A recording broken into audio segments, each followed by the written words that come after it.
Good morning. I'm Ward 1 Councilmember Brianne Nadeau, the Chair of the Committee on Public Works and Operations. Today is Tuesday, February 24th, 2026, and I'm calling to order this meeting of the committee in room 500 of the John A. Wilson Building, as well as over the Zoom platform. The time is 11:34 a.m. Right. Today's performance oversight hearing is for the Office of Administrative Hearings and the Department of Licensing and Consumer Protection. The first agency we'll hear from today is the Office of Administrative Hearings, also known as OAH. OAH is an independent agency that serves as an administrative court. It's tasked with providing a fair, efficient, and effective system to manage and resolve administrative litigation for district residents arising under DC law. OAH is a neutral, impartial tribunal that holds hearings and decides appeals from government decisions. Its jurisdiction has expanded significantly since its creation in 2001, and it now conducts hearings and resolves cases involving a wide variety of district agency, board, or commission actions. OAH is supported by the Advisory Committee to the Office of Administrative Hearings and the Commission on the Selection and Tenure of Administrative Law Judges. The advisory committee has 8 members and is tasked with identifying issues related to administrative adjudication and making recommendations for improvements. Cost is established by law to appoint, reappoint, discipline, and remove OAH administrative law judges. We'll be hearing specifically from the Chief Administrative Law Judge, M. Colleen Curry. I thank OAH for its responsiveness to the committee's request for information, and I look forward to hearing more about the agency's successes and improvements over the past year, as well as the challenges the agency currently faces, so we can help them to work through and build on their foundation to meet their mission.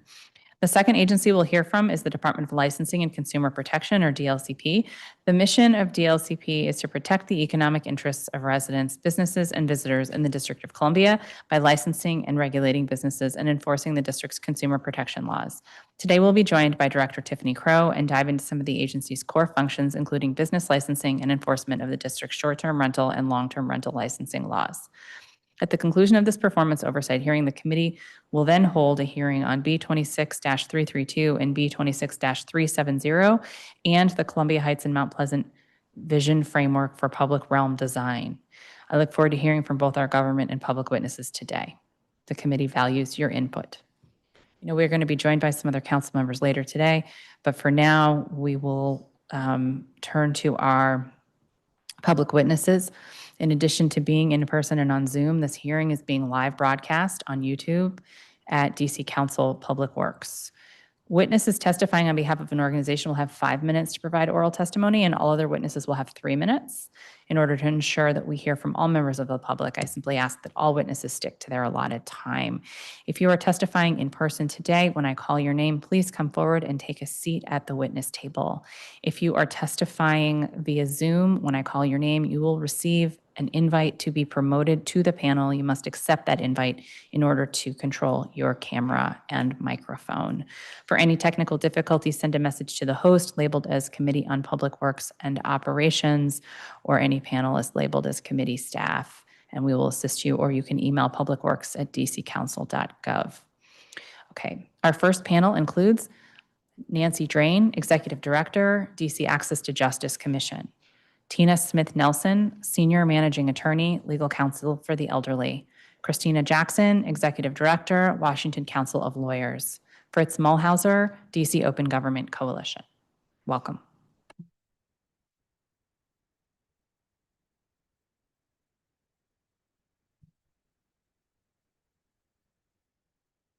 Good morning. Good morning. When you're ready, you may begin. Wonderful. Thank you so much.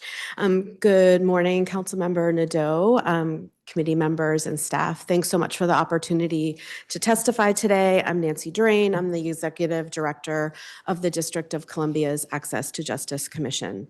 It's my honor to testify today about DC's Office of Administrative Hearings, which is one of the most important fixtures of our civil justice system.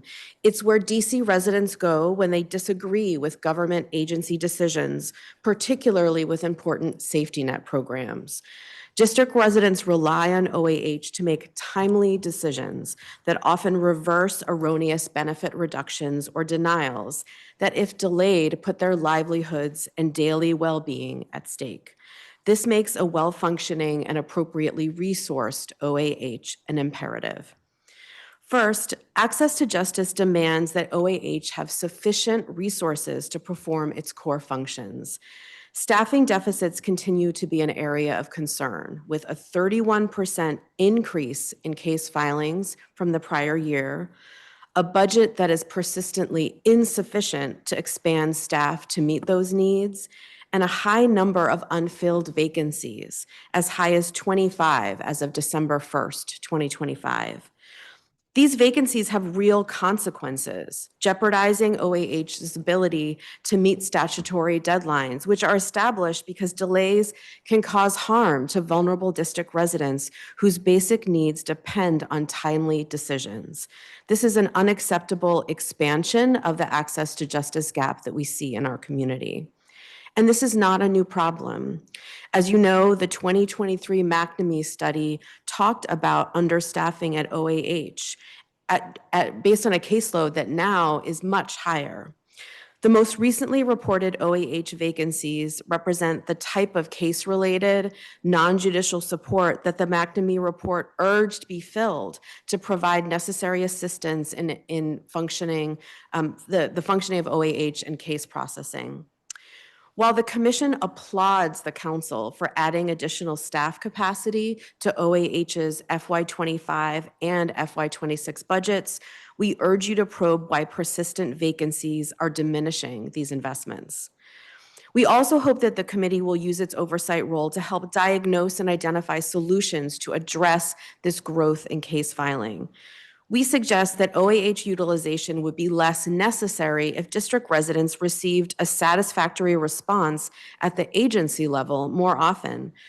District agencies should bear some responsibility for identifying and addressing persistent issues that lead to OAH case filings. Further, if the district government is intentionally or strategically ramping up enforcement activities, OAH should also see increased capacity investment to accommodate the naturally resulting increase in filings from that enforcement.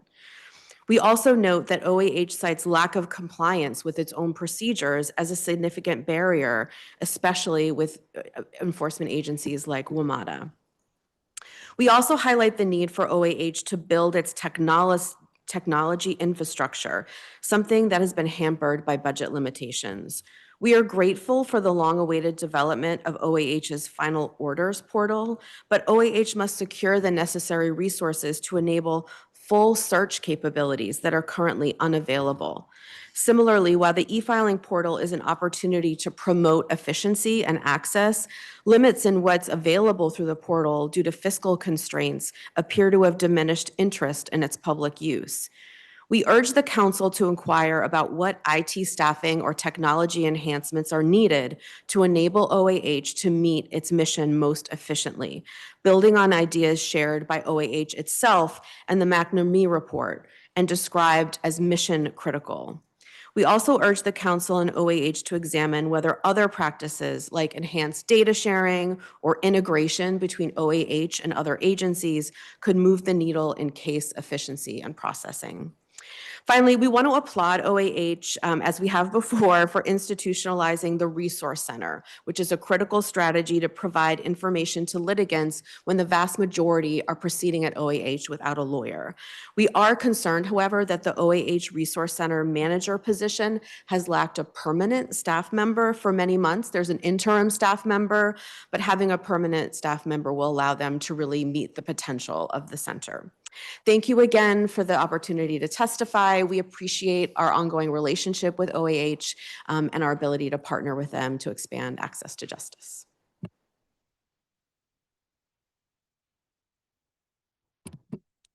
Good morning, Councilmember Nadeau and members of the committee. I'm Tina Smith-Nelson, Senior Managing Attorney with Legal Counsel for the Elderly. We provide free legal and social work services to low-income seniors here in the District of Columbia.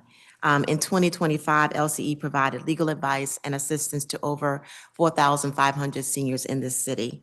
And OAH hears many of the cases that we have adjudicated in the area of public benefits, which is going to be the focus of my testimony today. Since 2020, Legal Counsel for the Elderly and the Access Justice Commission and other community partners along with OAH judges and staff, have met monthly to share information on issues involving our client population and facing issues and cases before OAH. We also get an opportunity to hear from OAH staff and judges about the operations at OAH that really impact their ability to adjudicate cases very quickly and efficiently. And the task force continues, in my opinion, to be a very positive and beneficial way to exchange that information. But we have seen some issues that we would like to bring to the attention of this council, particularly with regards to the need to increase staff. In our testimony to this committee in both 2024 and 2025, we pointed out the significant need to hire new OAH judges and support staff to adequately handle the volume of cases.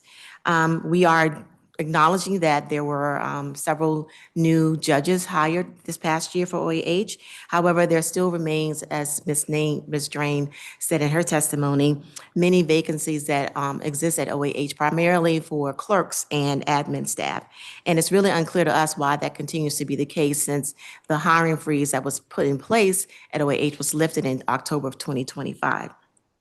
The staffing shortages really have an impact on the ability for LCE to represent our clients in an efficient manner. And we're going to provide for you a few examples. LCE attorneys report that the motions filed at OAH sometimes languish for weeks and months without a decision, and attorneys have had the ability to and constantly follow up with the OAH chief ALJ and judges to get responses and decisions to the motions. LCE attorneys have had to make numerous calls to chambers to reschedule hearings, which typically delay hearings by at least a month, impacting on the ability of our vulnerable clients to receive the services and benefits that they are entitled to receive, services like the EPD waiver, home and community-based personal care aid services, and important SNAP benefits as well. In one case, LCE reports that a judge rescheduled a status conference, but due to the shortage of staff in the clerk's office, the order was never issued. As a result, the attorney did not receive the call-in information to attend the status hearing. And when the attorney called OAH, she learned that the order had never gone out and the status hearing had to be rescheduled, further delaying our client from receiving the critical public benefits that they needed. OAH staffing shortages are continuing to cause these delays, which are negatively impacting our clients who really rely on the public benefits and depend on OAH to resolve issues that pertain to the awarding of their benefits, the reinstatement of their benefits, or even the increase of those benefits. And one of the contributing factors that we've understand from our communications with the OAH staff is the salary of the administrative staff that appear to be severely underpaid. LCE continues to support the council ordering a desk audit of the positions at OAH and reclassify jobs as needed to make sure that salaries are competitive and that they not only attract good candidates, but also ensure that staff will remain at the agency to provide consistency and stability that will positively impact the administrative functions at OAH. We again, like Ms. Drain, are really excited that the OAH Resource Center is available to provide assistance to parties, particularly those who are unrepresented here in the District of Columbia. But we echo the fact that we do need a permanent resource center person in that position to ensure that the functionality of the resource center continues to be made available to those members of the public who need it most. Thank you for the opportunity to testify, and I'm happy to answer any questions you might have. Good morning, Chairperson Nadeau and the committee. I'm Christina Jackson. I'm the Executive Director of Washington Council of Lawyers. And I also thank you for the opportunity to highlight the vital importance of OAH and the ongoing need for additional resources and operational improvements required to fulfill its obligation to properly administer justice for district residents. Today, I'd like to emphasize 4 points.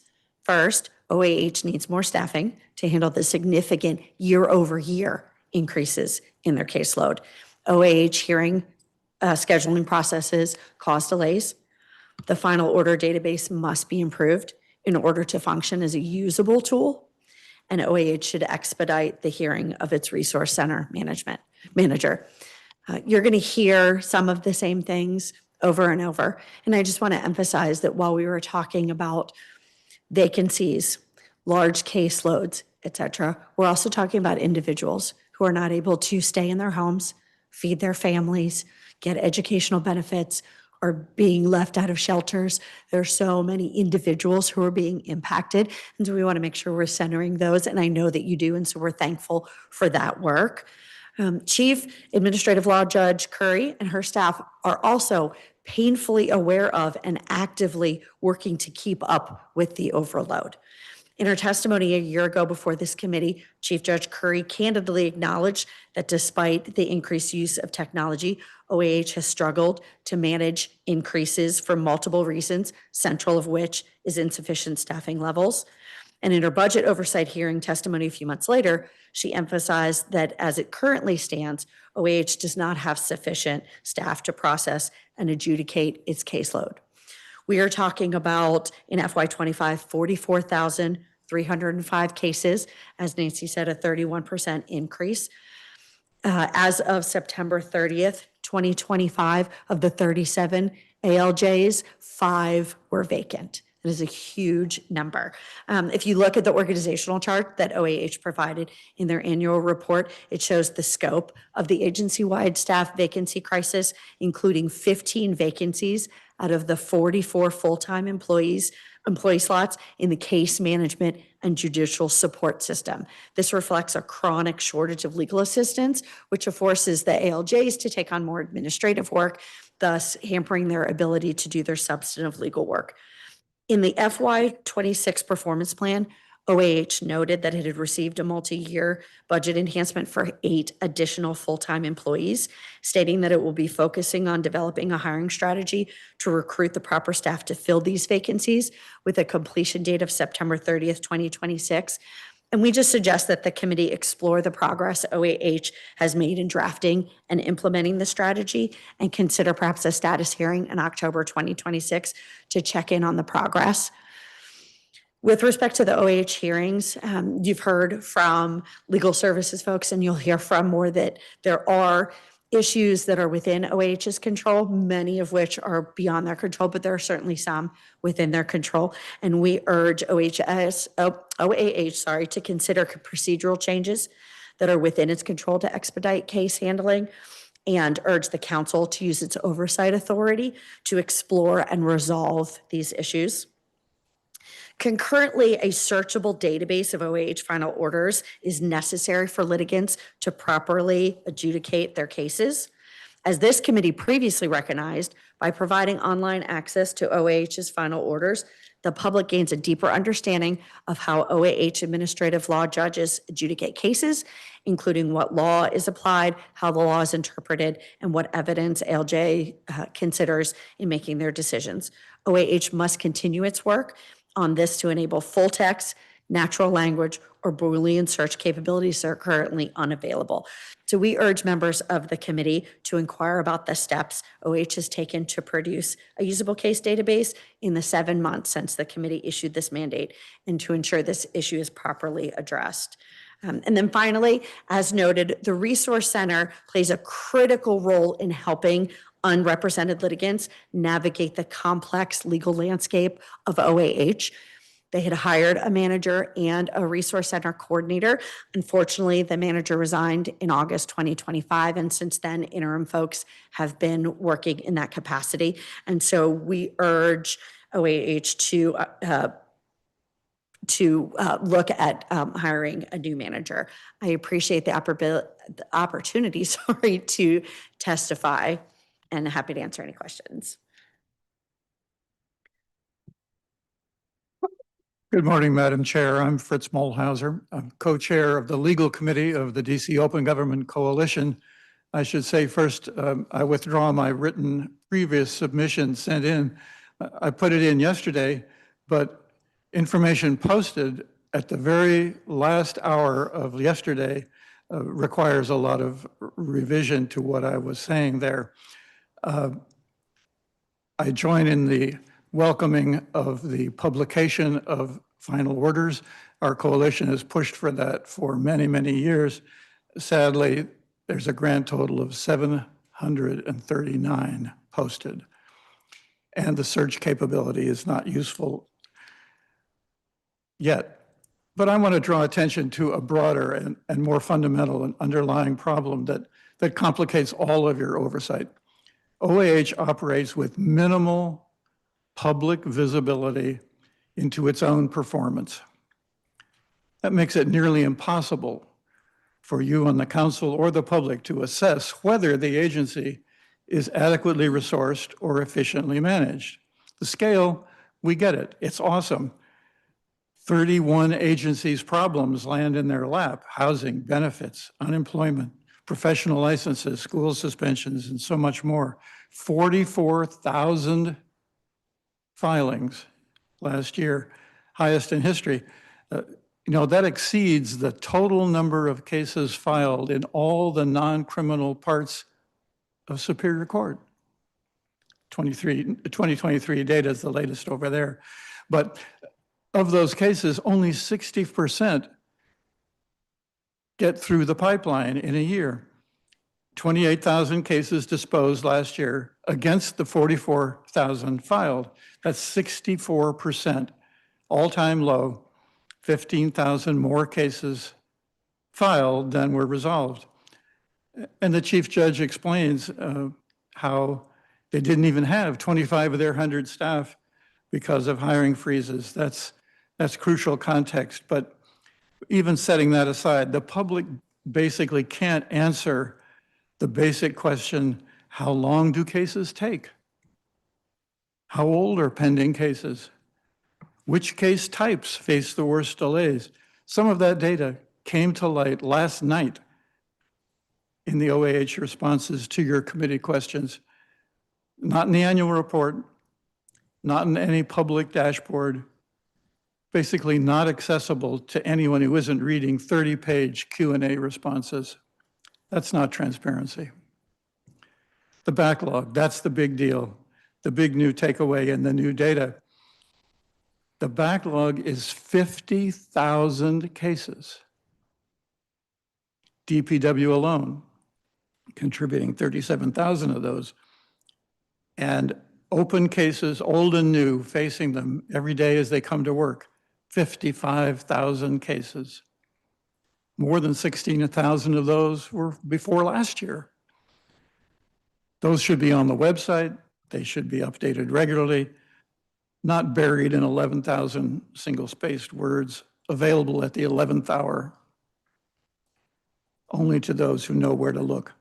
And we couldn't. We filed a FOIA request in January for backlog data and have had no response.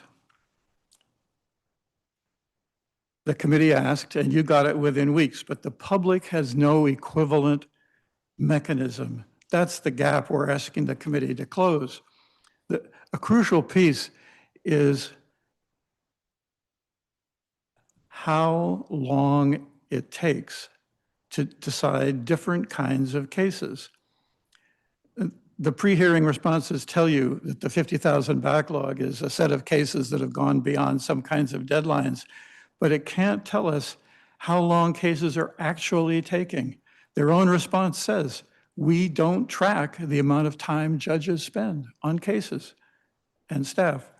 The backlog number is a fire alarm, but we can't diagnose what's going on, and it matters for policy. Look at the public works area where 21,000 cases were filed last year, only a quarter of which were cleared, but we can't explain why.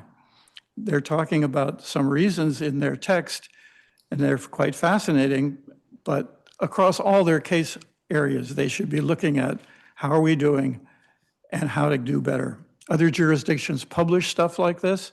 Texas has a state administrative hearing office, and they publish quarterly processing times tracked against targets. Social Security disability appeals, they track for every office in the country monthly. How are we doing?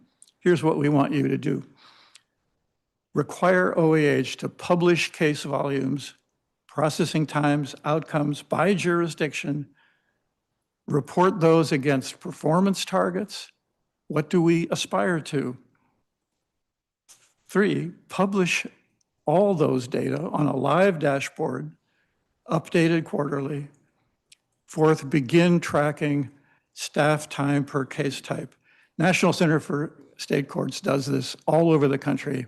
They just did it in Superior Court for the Magistrates Division. It's a well-known methodology, and it yields the information to guide rational staffing that we lack today. So OAH has huge challenges. We get that. I'm gonna- Staffing freeze, caseload surge, and rapidly changing legislation from you all. But we can't propose targeted fixes. I'm going to go right to without you with the the data. questions, but I got to cut you off now. Thank you. I'm happy to answer questions. Yeah, we can keep the conversation going, but we're more than a minute over, so I just want to be respectful of everybody. Okay. So you, Mr. Mulhauser, you said the National Center for what was that called? The State courts. State courts.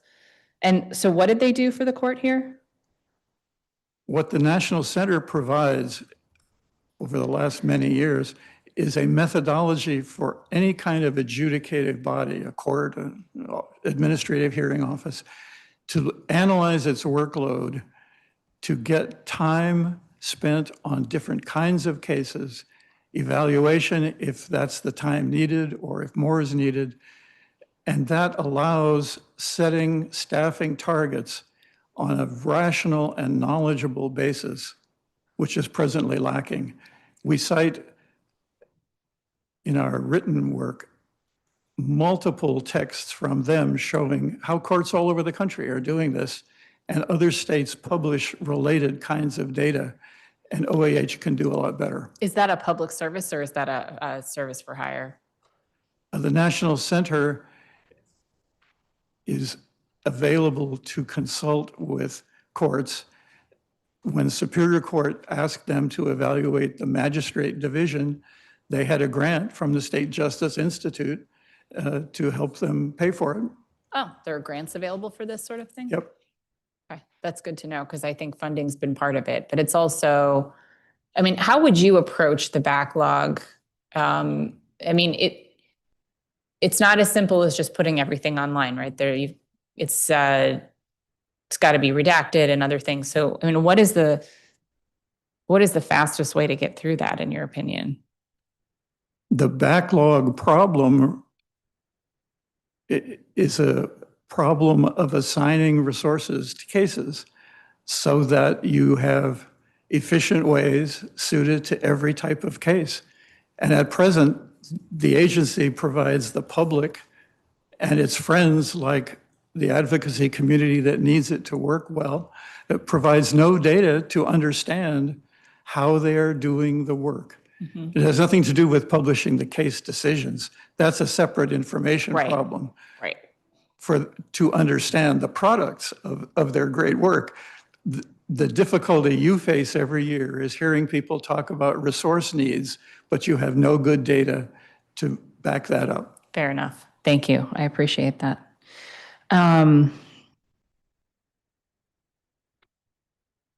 Ms. Jackson, what procedural changes do you suggest the agency should change to improve case processing? That is a great question, and I can answer it sort of generally, and then I think our legal services folks will have more on the ground for each case, as Mr. Mulhauser said. Each division is a little bit different, and the processing for the cases are a little bit different. That sort of overall issue has, I think, two factors. One is where the cases come from and the procedures for receiving those cases. OAH does not have a mechanism for enforcing its own rules with the agencies, and therefore, if there are issues, there's, to my understanding, a lot of back and forth, and sometimes that back and forth includes silence from the agencies. And so that is a piece that there may need to be policy changes, there may need to be legislative changes, there may need to be rule changes. So that's, at the outset, a big part of the issue. And then the back part is exactly what we've been talking about. Despite very dedicated individuals, ALJs, support staff, et cetera, there is just too much to do in a day for all of them. And so not being able to put the orders online, comes from being a lower priority than trying to get through the cases that they see every day. The backlog just continues to grow because the number of cases that come into OAH continue to grow. And so it may require looking at the agency work. And then, of course, as Ms. Drain said, if the district is going to work on increased enforcement, that is going to create increases above and beyond what we're already seeing. And so therefore, we're just creating this very vicious cycle for OAH. There are certainly some procedural pieces that I think they can probably work on. There are things that fall through the cracks. Part of that is because of staffing. Part of that is because they are working with disparate technological pieces between the agencies. There's no one uniform system. And so that makes it difficult to track all of these things. The biggest piece, I think, is working through, here's when a case comes in, here's sort of what the issue is agency by agency, and here's how we respond to that. Then what's the next step? That's the case processing. What's the next step? And unfortunately, that requires people and people with knowledge. And that is where we are severely lacking. So if we don't even have enough ALJs to listen to the current cases, how are we then going to address the backloads?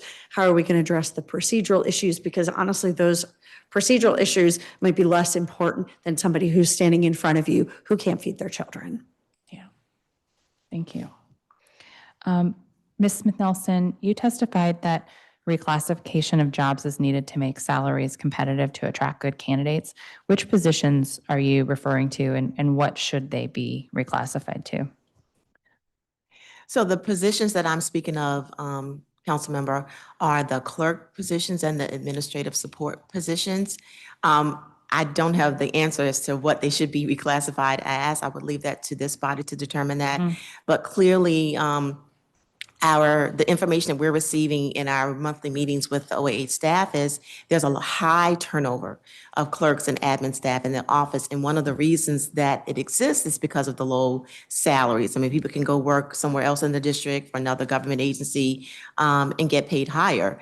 And so with the inability to attract good candidates and retain good candidates, we're seeing that that's really impacting their ability to deliver the services, because when we don't have sufficient admin staff to send out the orders to make sure that the rescheduled cases are on the hearing, and then the attorneys have to call in time and time again to get that information, it continues to, again, attribute to the backlog.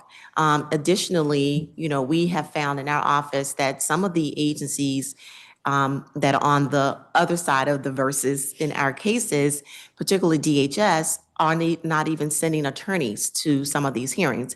And so when you have an attorney on one side and not an attorney on the other side, you can't move forward with the case. And so the cases, again, continue to languish because it has to be rescheduled again and again. And then again, it becomes circular when you don't have enough staff in the clerk's office to make those, to issue those orders that the judges are issuing, and to then reschedule those appointments and make sure they're docketed on the calendar. So it's kind of like a situation where one hand needs the other to function appropriately and effectively. And without the additional staff, without the additional money to hire and retain good admin support, we're going to continue to see this problem, I suspect. Thank you. Ms. Drain, you testified that district agencies should also bear some responsibility for identifying and addressing persistent issues at the agency level, as opposed to having OAH address them. Actually, it's something that I've been kind of prodding on the DPW side because the volume there. And but to Mr. Mulhauser's point, I'm not always able to get enough information about the cases and how they're decided, and whether they're upheld, et cetera. So there's challenges all around with that. But do you have any suggestions on how to shift the burden in this context? Because I'm all ears on that. Yeah, it's a real challenge because I think most of what we know about how these cases operate is anecdotal. We don't have data, at least I'm not aware of data that tells us the percentage of cases where the district resident prevails over the agency, for example. Exactly. What are some of the most common problems that lead people to go OAH? What we hear a lot is that the agency has made errors. They made a mistake. They and that those are ultimately corrected. What I hear a lot is that when the agencies come to OAH, they acknowledge that there's an error. Right. But it still takes an extraordinarily long amount of time to resolve that. They don't bring the right person to the hearing. They need to go through a mediation process that's delayed for months and months and months at the agency, not at OAH. So that halts the OAH process. So to me, it's really about the agencies showing up with the information that they need to resolve these matters and to have some kind of incentive to resolve them. Yeah. And I don't know how you fix that. Like you fix that, I think, maybe with more pressure on the agency heads, more oversight on their practice within the agency. Perhaps it's giving OAH more authority to provide sticks rather than carrots to get the agencies to participate. But to my mind, when you hear over and over again that there are errors that are being acknowledged, like those cases shouldn't be at OAH. Yeah. And we're talking about real dollars and cents for people here, and not to disparage the enforcement agencies, but for our interest are in getting people the public benefits that they are entitled to, and for them to have to wait months and months and months because of DPW cases, WMATA. Well, that's exactly the It's point. just, Yeah. it's an injustice. Right. Like we want time and care to be taken for public benefits cases, but like I don't need OH to be dealing with a back and forth about illegal dumping when the person who filed the 311 complaint is the one who gets fined for it because the inspector just wasn't paying attention to how it came in. Right. Like that's Right. to me, that's like the perfect example, but I'm over time, but well, that's something that I still do want to get into. So, okay. Great. Thank Thank you. you. And so we've much. been joined by my Ward 4 colleague, Janice Lewis-George.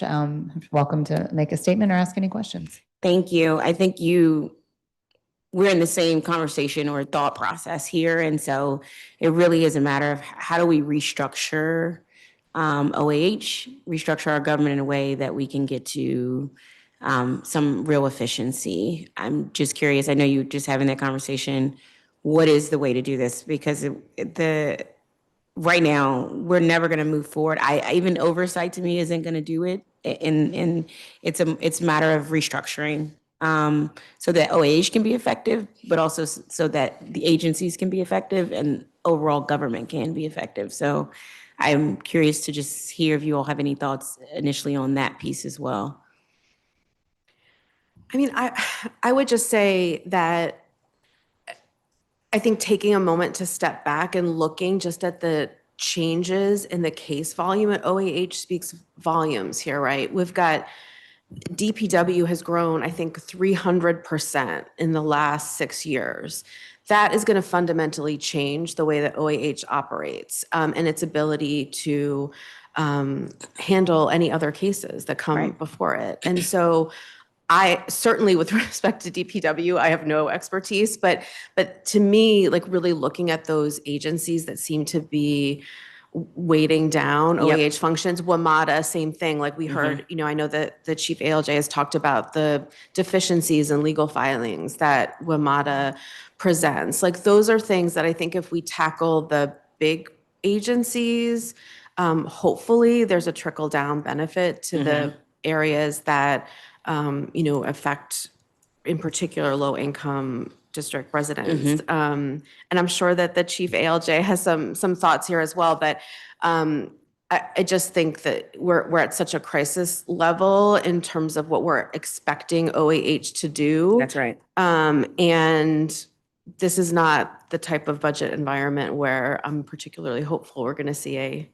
groundswell in funding for OAH as much as I would love to see Absolutely. that. That's so we need to think about other solutions. Absolutely. I would simply add from our perspective, I think Councilmember Nadeau stated in her opening remarks that the jurisdiction of OAH has expanded and more agencies have come under their jurisdiction to really look to see whether or not that's the best use of resources, to have all those additional agencies put under the jurisdictions of OAH, and also to look whether or not there is another mechanism that could be put in place to allow individuals to have their cases adjudicated without having to go before a judge? Like, could there be some type of a mediation structure set up so the parties can have an opportunity to try and resolve the issues themselves without having to have the judge to make the decision? So that might also Yeah, aid in helping the problem. thank you for that. If you look at the IT world, good data in, good data out. And so I think that's where the fundamental beginning of looking at restructuring has to be.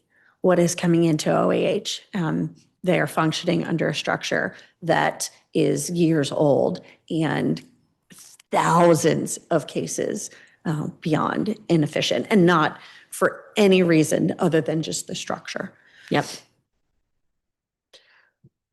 The history of why we're doing this is instructive. And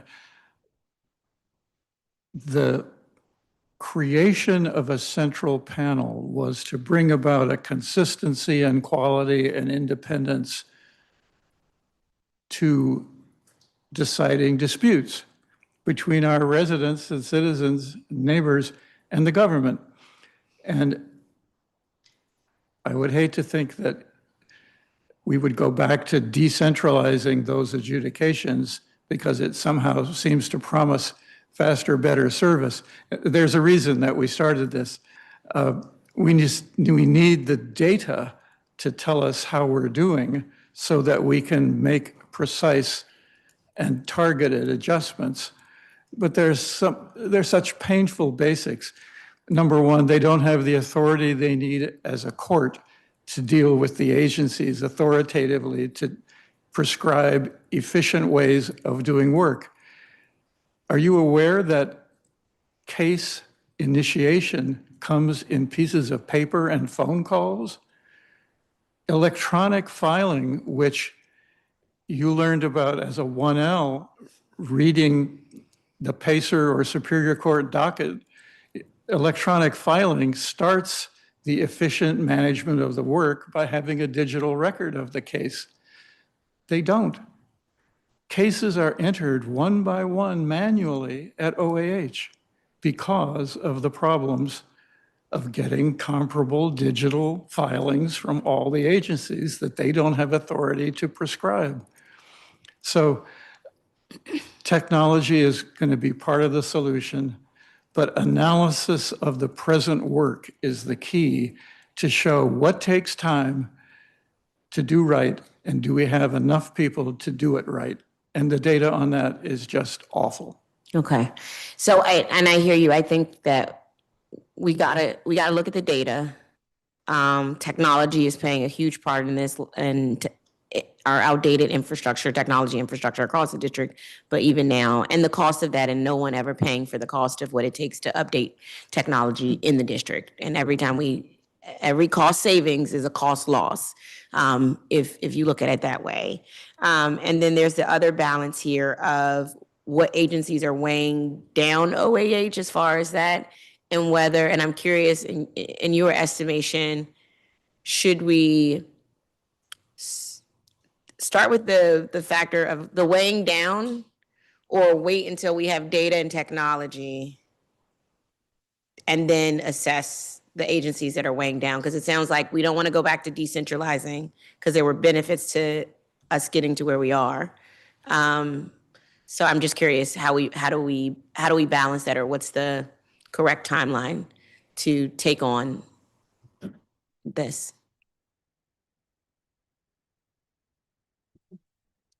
I think they could work it in conjunction, if that makes sense. Yeah. Sorry, I'm trying to think on the fly, but it feels like taking one of the agencies that is weighing down the process, DPW comes to mind, but one of the agencies, and sort of using that as your model for this is how things work through the process, figuring out what is coming in, why, where there are issues.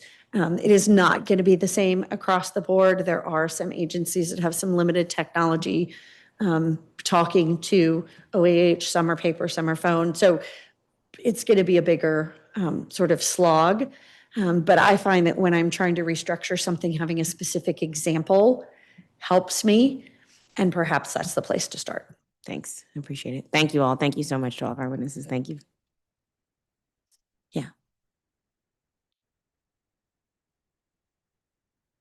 Thank you all.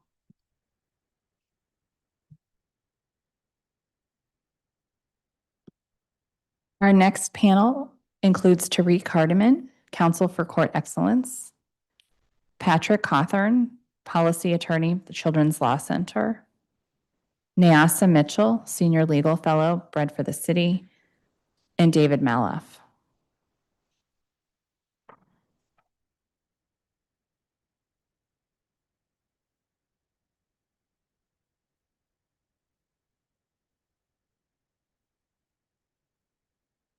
When you're ready, may begin. Thank you for the opportunity to testify at today's performance oversight hearing on the Office of Administrative Affairs, or OAH. My name is Tariq Hardiman, and I'm providing this testimony for the Council for Court Excellence, or CCE. So CCE's work with OAH dates back to 1999, when we advocated for the creation of OAH, and we remained engaged ever since. Over that time, OAH's jurisdiction and caseload have grown significantly, making its role in fair and accessible administrative adjudication more important than ever, though its resources have not always kept pace. In 2016, CCE produced a report for the Office of the DC Auditor with recommendations to strengthen OAH. There has been real progress made since then, and we want to acknowledge the many dedicated leaders, administrative law judges, and staff who work every day to fulfill OAH's mission. But the pressures on the agency have intensified, and resolution times have lengthened, and the volume of cases continues to rise. A 2023 staffing study found that OAH needed to increase case processing staff from 61 to 71 FTEs, plus additional non-case processing positions. While OAH added 9 FTEs in fiscal year 2024, filings have continued to climb from 26,353 in fiscal year 2023 to more than 44,000 in fiscal year 2025, which is a 31% increase in just 1 year. This growth underscores the strain on the agency's ability to keep up with demand. Through our collaboration with practitioners, we regularly hear feedback about how OAH's procedures could better support litigants, especially given those resource constraints. Today, I want to highlight 4 areas where counsel engagement could make a meaningful difference. Firstly, access to final orders online, case processing time data, barriers in the fine repayment system, and then finally, statutory and community education needs. First, getting to access to final orders. There are simply not many orders available online, which limits the public's ability to understand how OAH interprets statutes and rules. And the orders that are posted are difficult to search. Users, which may include unrepresented litigants, cannot search by topic or by law at issue. So OAH is currently uploading orders from October 2024 forward, and we see some posted as recently as this month. We hope the council will explore what resources are needed to keep uploads current, expand the historical archive, and modernize the portal with natural language or Boolean search terms. Secondly, case processing time data. So OAH does not publish information about how long different case types typically take to resolve. This data is essential for assessing operational strain and for helping litigants, especially pro se litigants, set realistic expectations. We urge OAH to collect and publish average resolution times on its website and ensure that Resource Center staff can share this information. Council support for this effort would help increase transparency as well as public trust. Thirdly, barriers in the fine repayment system. Litigants report that the current system is difficult to navigate and does not allow online credit card payments. Given how common digital payments have become, we encourage the council and OAH to explore solutions to make repayment more accessible as well as user-friendly. Finally, statutory and community education needs. OAH has identified areas where existing law creates confusion about jurisdiction, particularly around Title 31 notices of violation and family rehousing and stabilization program cases. These issues may require legislative clarification, and CCE would be glad to support the council or OAH with research or model language. We also see a need for a broader community education about OAH's jurisdiction and its processes. Constituent services staff can play a key role here, and CCE stands ready to assist with public education efforts. So in closing, we appreciate OAH's commitment to fair adjudication, and we look forward to supporting both OAH and this council in strengthening communication, data collection, and providing public understanding of this vital agency. Thank you for your time. Thank you so much. Just want to ask David Maloff if you could accept the invitation to join the panel. We'll be able to promote you so that you can give testimony after Nyasa Mitchell. Okay, go ahead. Good morning, Chairperson Nadeau and members of the committee. My name is Patrick Cawthorn. I'm a policy attorney at Children's Law Center, Ward 8 resident, and also in a previous role, I represented the district at OAH. I'll be echoing a lot of the same material that's been said today, but I'd like to focus on it through a lens of housing code enforcement. When the Department of Buildings files a notice of infraction for housing code violation, those cases proceed to OAH unless dismissed or settled beforehand. Each violation cited must be proven individually before an ALJ. Because DOB files a high volume of cases, effective enforcement depends on OAH having sufficient capacity to process them. We've heard already that figures are hard to gather for OAH, but based on a public meeting that DOB held, I believe that they are filing 15,000 housing code cases per year, or 288 a week. And OAH, according to DOB, is processing 2,600 cases, or 50 a week. So it's a rapidly growing backlog. The backlog could also be significantly worse. It's fortunate that it's not significantly larger because there's a frequent frequent debate at hearings over whether notice was sufficient. And DOB recently, I believe towards the end of the last fiscal year, did a large-scale mass dismissal of pending cases. So the backlog is not merely about administrative enforcement. It reflects delayed accountability and prolonged exposure to health and safety risks. Each of these cases represents a housing code violation tied to a family living in unsafe or unsanitary conditions. Systemic delays also reward landlord inaction, as they can now predictably rely on waiting for weeks or months before any action will be taken. So as many others have said already today, we encourage the council to consider providing additional resources to OAH, sufficient to provide them with additional judges, support staff, and further developed infrastructure. I'd also like to suggest that particularly for DOB cases, for housing code infraction cases, that this council consider legislation to adjust what would constitute acceptable service of notice. Part of the difficulty in that now is that service has to be mailed to the address on file. Those addresses are not frequently updated, and so notice will go to the wrong place. And there's no sound argument that DOB can make when they arrive, and the landlord presents that argument for the first time.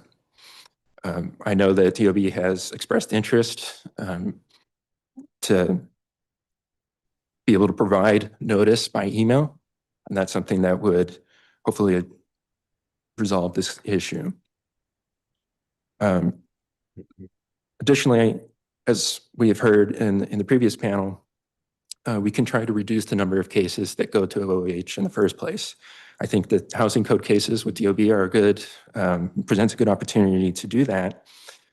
Before the committee of the whole, I've been advocating and will continue to do so for the nuisance abatement fund to be increased. The nuisance abatement fund would allow DOB to remediate code violations without having to go to OAH. Of course, the more cases that DOB can resolve on their own, the less often they need to come before an ALJ. So I'll pause there, but thank you very much for the opportunity to testify today, and I'm happy to answer any questions. Ms. Mitchell. Good afternoon. My name is Neisha Mitchell, and I work at Bread for the City as a legal fellow within the public benefits practice. Bread for the City is a nonprofit with locations in Northwest and Southeast DC. We provide food, clothing, medical, legal, and social services to thousands of DC residents living with low incomes each year. Most of our clients rely on public benefit programs: Medicaid, Healthy DC Plan, SNAP, TANF, Alliance, or IDA. Bread for the City's legal clinic runs a public benefits practice in which we advocate for clients who are not receiving the public benefits to which they are legally entitled. The legal clinic also works closely with Bread for the City's care management and medical teams to assist clients with applying for benefits and navigating the public benefits system in DC. While assisting and advocating for clients, Bread for the City's legal clinic often appears before OAH and regularly participates in Access to Justice Commission meetings in an effort to continue building relationships between community advocates and OAH. We also staff and coordinate the OAH Legal Assistance Network hotline, a hotline run by several legal service providers in DC to provide legal assistance to residents with matters pending before OAH. While we admire efforts OAH has made towards improvements, including improvements to hearing accessibility, and hope those efforts continue, we have some concerns regarding the lack of funding to further support the efforts being made by OAH to improve its performance. We hope the Council will provide support and oversight to OAH to help resolve these concerns. The Council can support OAH and DC residents by ensuring that OAH resolves its scheduling delays and ensuring that it is standard for OAH to set control dates in pending matters. As advocates, we have noticed an increase in scheduling delays when a control date is not set in the matter. We are not currently experiencing unreasonable delays in having initial hearings scheduled after we file hearing requests.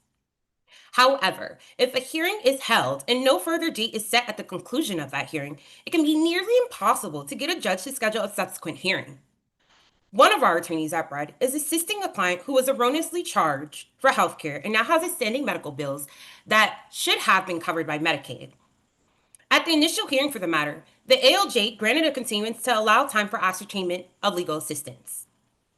The client was informed that a notice with the new hearing date for the continued matter would be mailed to them, but the client never received the notice with the new hearing date. The attorney submitted 4 subsequent filings to OAH to try to request a hearing date in the matter when OAH failed to resolve the issue informally.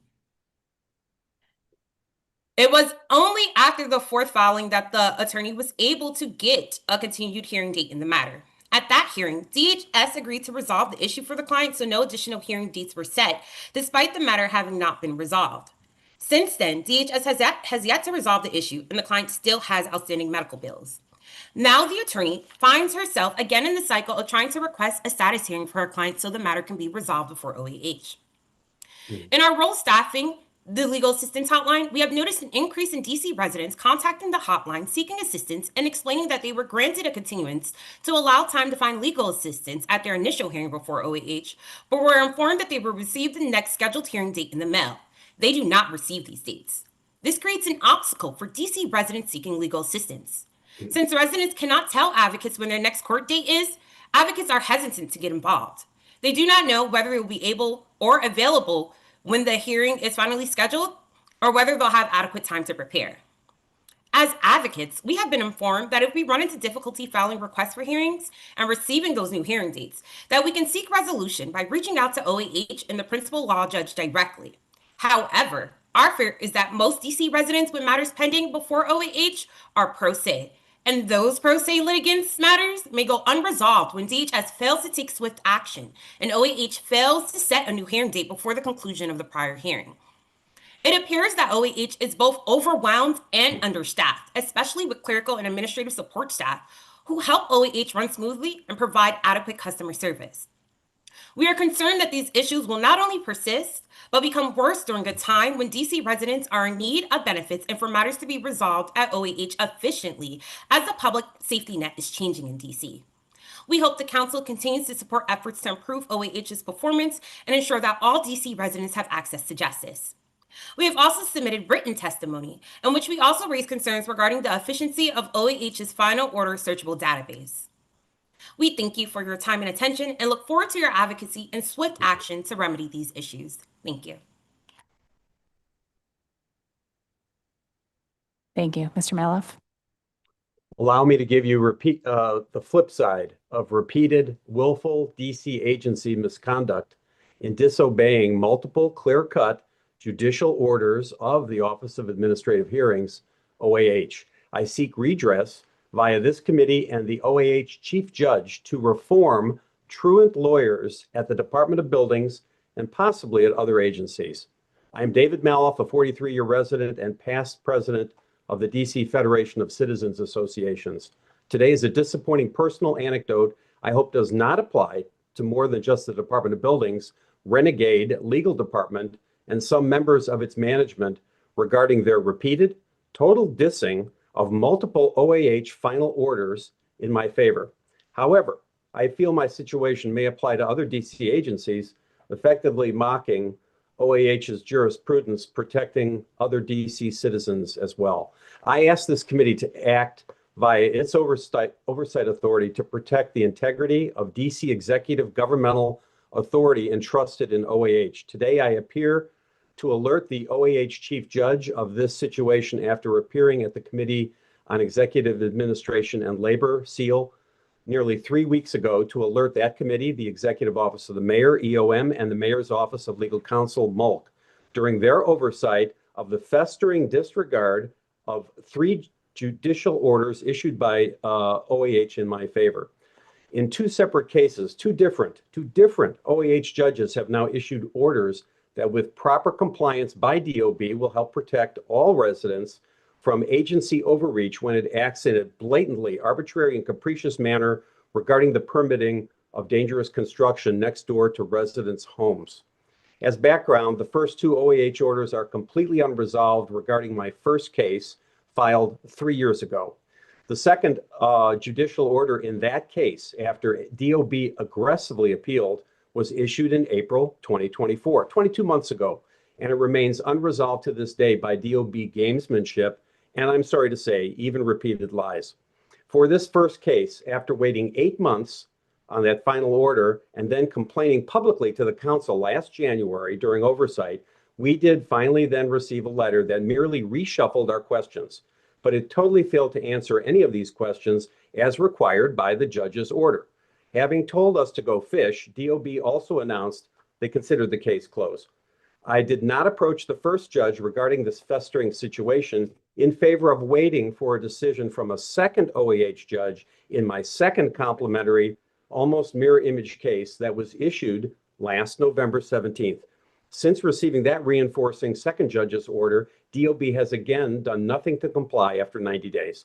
So now with 3 orders in hand, issued by 2 separate judges in 2 cases, I waited over the holidays patiently until 3 weeks ago, and I appeared before SEAL and then requested an immediate meeting with the MOLC director to force DOB to cease and desist from disrespecting OAH's judicial orders. Non-trivially, all those orders found that DOB acted twice in an arbitrary and capricious manner, even in violation of the U.S. Supreme Court standards defined in the landmark State Farm decision regarding arbitrary and capricious conduct. I mean, we had a municipal court quoting the Supreme Court in our favor, and I thank OAH for it. I suspect DOB may be consciously encouraging this kind of legal anarchy for other agencies to act in a similar act of defiance of the mayor's talented OAH judges. Undoubtedly, this catch me if you can mentality at DOB, if continued, will drive residents to outside courts to force to stop these agencies from acting as predators on their own citizens. Allow me to close by warning other citizens who've had similar unfortunate dealings with DOB or other agencies that these people work for us, the citizens, and not vice versa.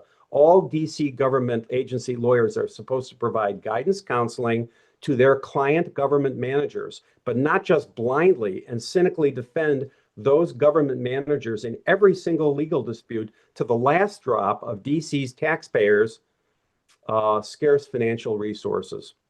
There's much more in my written testimony. Thank you very much, Council Member, for all you do. Same. Thank you. Thank you so much to this panel. Mr. Hardiman, you mentioned in your testimony that OAH's fine replacement system doesn't allow online credit card payments. And is that related to a specific type of ticket or agency? To my knowledge, it's just a blanket absence of the credit card payment portal online. Okay. Thank you. All right. And Mr. Cawthorn, I definitely hear what you're saying there. So you're saying that with the DOB cases in particular, there's often a lot of back and forth around proper notice. Yes. And you think email can help resolve that? Yes, I do. And I know Okay. that DOB has expressed interest in that as well. Okay. All right. That's helpful. I appreciate it. And Ms. Mitchell, on the issue of scheduling, what's OAH's process for scheduling subsequent hearings? Is it not on the, it's not on the spot while all parties are there to get the next date on the calendar? In our experience in the past, OAH would schedule any subsequent hearings prior to the conclusion of that hearing that they're currently in. And in our experience recently, some of the judges at OAH have been informing petitioners that they will mail that new hearing date. So we've just noticed a change, and we are unsure of the reason, but we know that it's creating obstacles for advocates and DC residents alike when they are seeking legal assistance.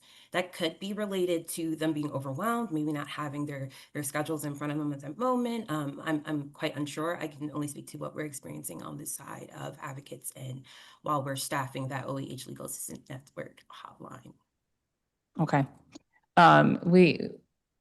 We had a hearing last week with OHR and we were talking about different scheduling tools that could use. I mean, when you have multi-party cases, it can be challenging to get these things scheduled. So like, what's the technology that can help us here, I think is also part of the question, right? So thank you for that. And Mr. Maloff, just thank you for your continued advocacy on these points. I truly appreciate it and don't have any additional questions for you today. So thank you.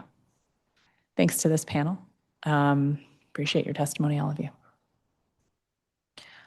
Our next, just while we're still here, anyone else testifying for OAH that didn't sign up or I didn't call? So we're going to move on to DLCP.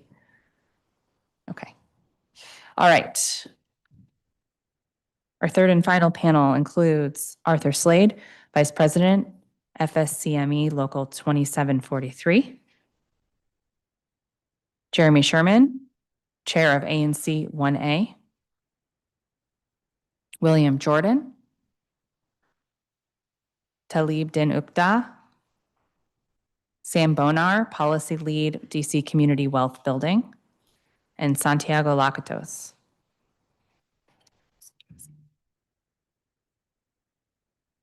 Okay. Mr. Cawthorn, did you also want to testify for DLCP? Okay. All right. We'll do another panel for you. Okay. Mr. Slade, you may begin when you're ready. Good morning, Chairperson Nadeau and members of the committee. My name is Arthur Slade, Vice President of AFSCME Local 2743, representing employees at the Department of Licensing and Consumer Protection. Over the past several months, the safety of our members has been repeatedly compromised.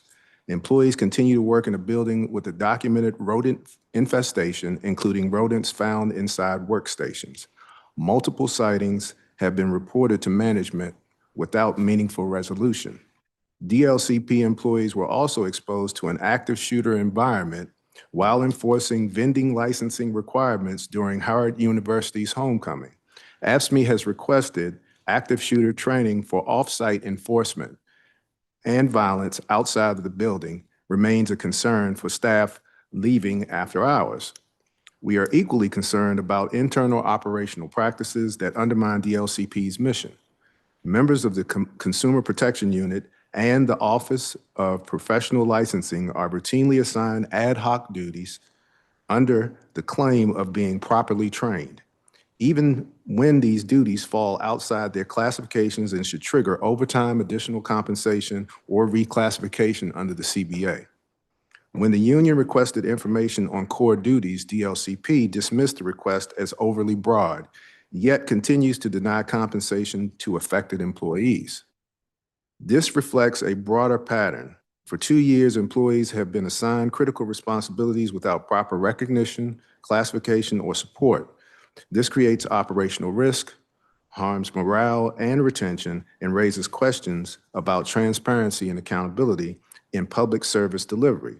Local 2743 urges the council to require DLCP to submit a workforce alignment report within 60 days detailing how current duties match official classifications and what corrective actions will be taken. Finally, several long-serving AFSCME members, many district residents, and former DCRA employees have been consistently overlooked for promotions and compensation. AFSCME will not allow its members to work in an environment defined by fear, retaliation, or disregard for worker safety. Thank you for this opportunity to testify, and I'm available for any questions at this time. Thank you. Commissioner? Good morning, Chairwoman Nadeau and members of the committee. My name is Jeremy Sherman, and I serve as Chair of Advisory Neighborhood Commission 1A in Columbia Heights. I want to begin by recognizing DLCP's responsiveness and the strong partnership I have built, particularly with our Ward 1 liaison, Ronaldo Rales, Director Crow, and Ms. Keisha Mims. Last month, ANC1A and DLCP co-hosted a small business startup and licensing help session in Columbia Heights. And while attendance was limited, and I do believe DLCP can do a better job of outreach and marketing of these events, it was a meaningful event that was brought directly to our community, including Spanish language outreach. I received many positive comments from neighbors and business stakeholders, and I appreciate DLCP's willingness to show up. Today, however, I want to focus on street vending in Columbia Heights. While I know there's a dedicated hearing later, there are specific DLCP matters I want to raise. Street vendors have been part of our neighborhood's identity and cultural fabric for decades, and I'm a strong supporter of vending. Well-regulated street vending thrives in other cities and countries, and I believe this can work in Columbia Heights, but the status quo is not working.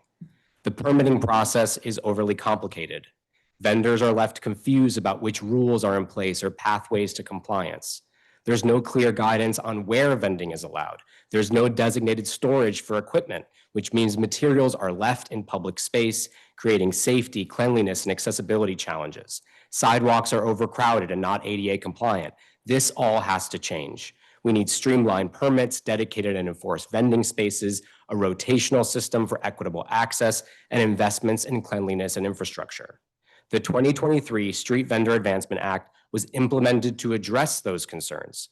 But in the almost 3 years since, little has changed and circumstances have deteriorated.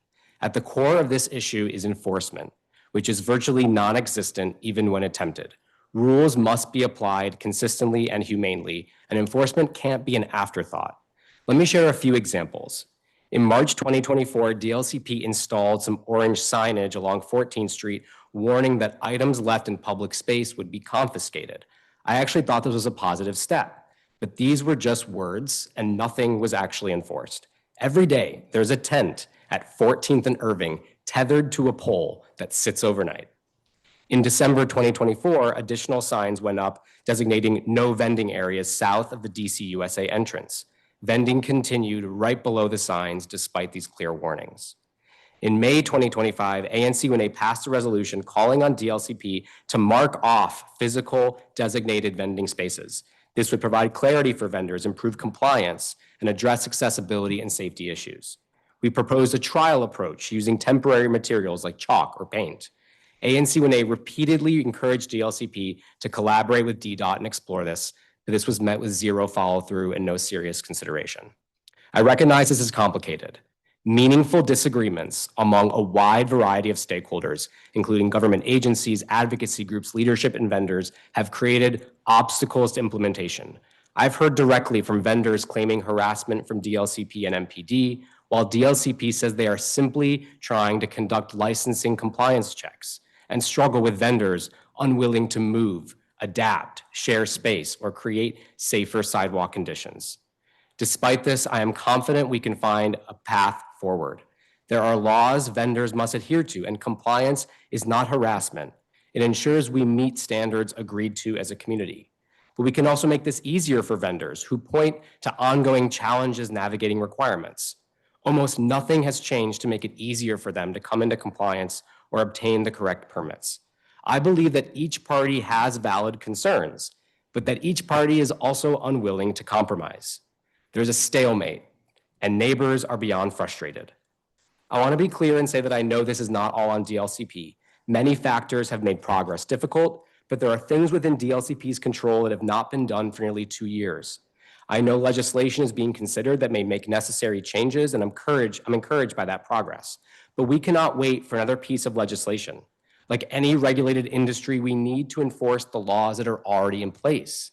We need DLCP to haul away items that are left abandoned in public space. We need DLCP to tell vendors, we support you vending, but you can't vend right here in this space. We need DLCP to better define and designate approved spaces and communicate this so vendors know where they can operate. A perpetual standstill undermines the trust that any reasonable plan of action is achievable. And let me be clear, we cannot have a well-managed vendor environment without enforcement. Either DLCP needs new resources to stand up enforcement, or enforcement has to be done by another party. The current situation where signs go up but nothing happens, where rules exist but aren't enforced, is not sustainable. When done right, I believe vending will strengthen Columbia Heights and create a more inclusive economic situation in Ward 1, but we need action now. Thank you for the opportunity to testify. Good morning, Chair Nadeau and committee members.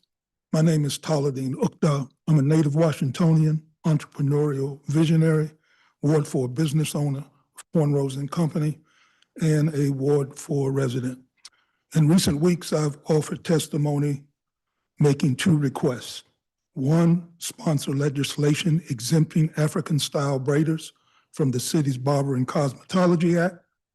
And 2, target reductions in DLCP's boards and commissions budget expenditure as it relates to the Board of Barber and Cosmetology.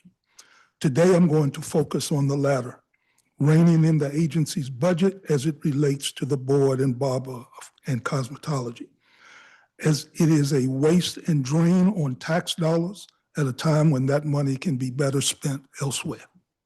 Since 1982, when DLCP was DCRA, the board, under the guidance of DCRA personnel, was coerced into believing the 5,000-year-old practice of African-style hair braiding was a threat to them that needed to be put under their control. And we, my wife and myself, were the enemy. Never in their history to the present have they ever shown any rational basis for government oversight of an art form passed down from the African continent to the Americas. We opened Cornrows and Company on Kennedy Street, June 1980. For 10 years, 1982 to 1992, DCRA tried to shut us down for operating a beauty salon without a license. We never closed. Instead, we fought them, changed the law, and in 1992, we created the nation's first specialty license for hair braiding. We then had my wife and co-owner, Pamela Farrell, placed on the board as its secretary. She served there from 1994 to 2002, writing the rules for the newly enacted law that required registration only. The board supported her. DCRA didn't. So they lost the rules, and when told copies could be provided, expressed no interest in recovering them. This past July 28th, 2025, the board, now under the control of DLCP, held a special meeting to create 5 new licensing categories and enact 4 new rule changes. The first 2 rule changes reduced the number of hours for cosmetologists, then barbers, from 1,500 hours to 1,250 hours. The third increased the number of hours for a hair braider's specialty license from 100 to 200 hours, then added a practical exam to the braider's licensing requirement. We don't believe any consideration was given to the burden being placed on any braider to pass a practical exam. There is no acceptable standard for any art form. We also don't believe any consideration was given to the presence of only one school in Northeast DC that offers the course, and that's only sometimes. I don't have time to go through the contributions my wife and I have made to this nation as advocates for Black women. I want to stay focused on the issue at hand, so I'll close with this. Starting in 1996 to the present, we've traveled to dozens of states and participated in as many lawsuits as plaintiffs, defendants, expert witnesses, or representative agents for thousands of women across the country. To date, 34 states, including Maryland in 1997, Virginia in 2014, and most recently, Pennsylvania in 2024, have exempted African-style hair braiders from licensing. We were involved in at least half those efforts, while always remaining here in the district as the first. Along with this testimony, I have attached 2 recent articles from the Washington Informer, Pamela Farrell, the woman who changed national laws on minority hair discrimination, and Braiding Red Tape, Why DC Regulates Hair More Than Crime. Those 2 articles kind of encapsulate the issues that we've been through over the last 46 years. Anything you or your colleagues can do in support of a bill exempting African-style braiders from the board's control removes us from the continuing clutches of DLCP. Thank you. Thank you, Mr. Jordan. Good afternoon. My name is William Jordan. I'm a resident of Columbia Heights.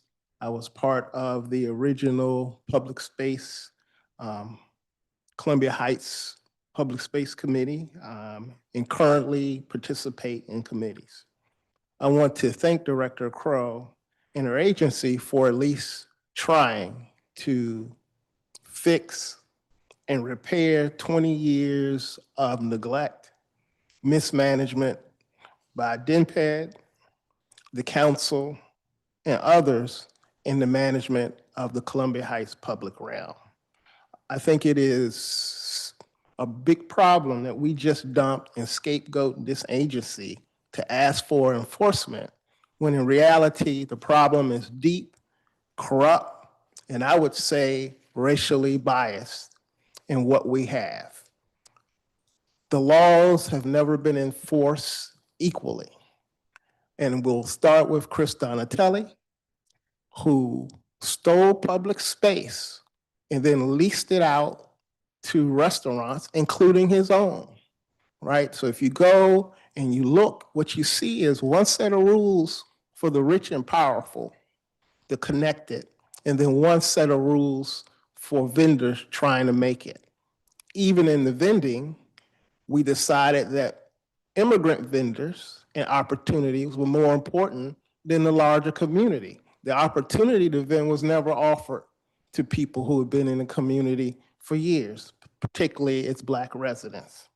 And I want to tell quick history on what's happened to those vendors. Why I am frustrated that they will not follow the rules, I understand. The core of the vendors that now are in front of DCUSA started over at Sacred Heart.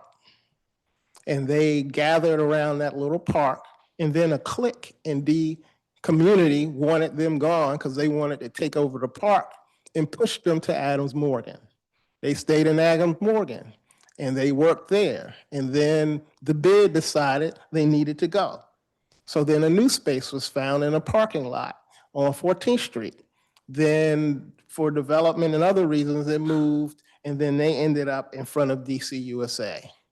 They ended up in front of DCUSA because they've been pushed around by the system, even though in the public realm design going back to 2002, there's been space for vendors. We've talked about this.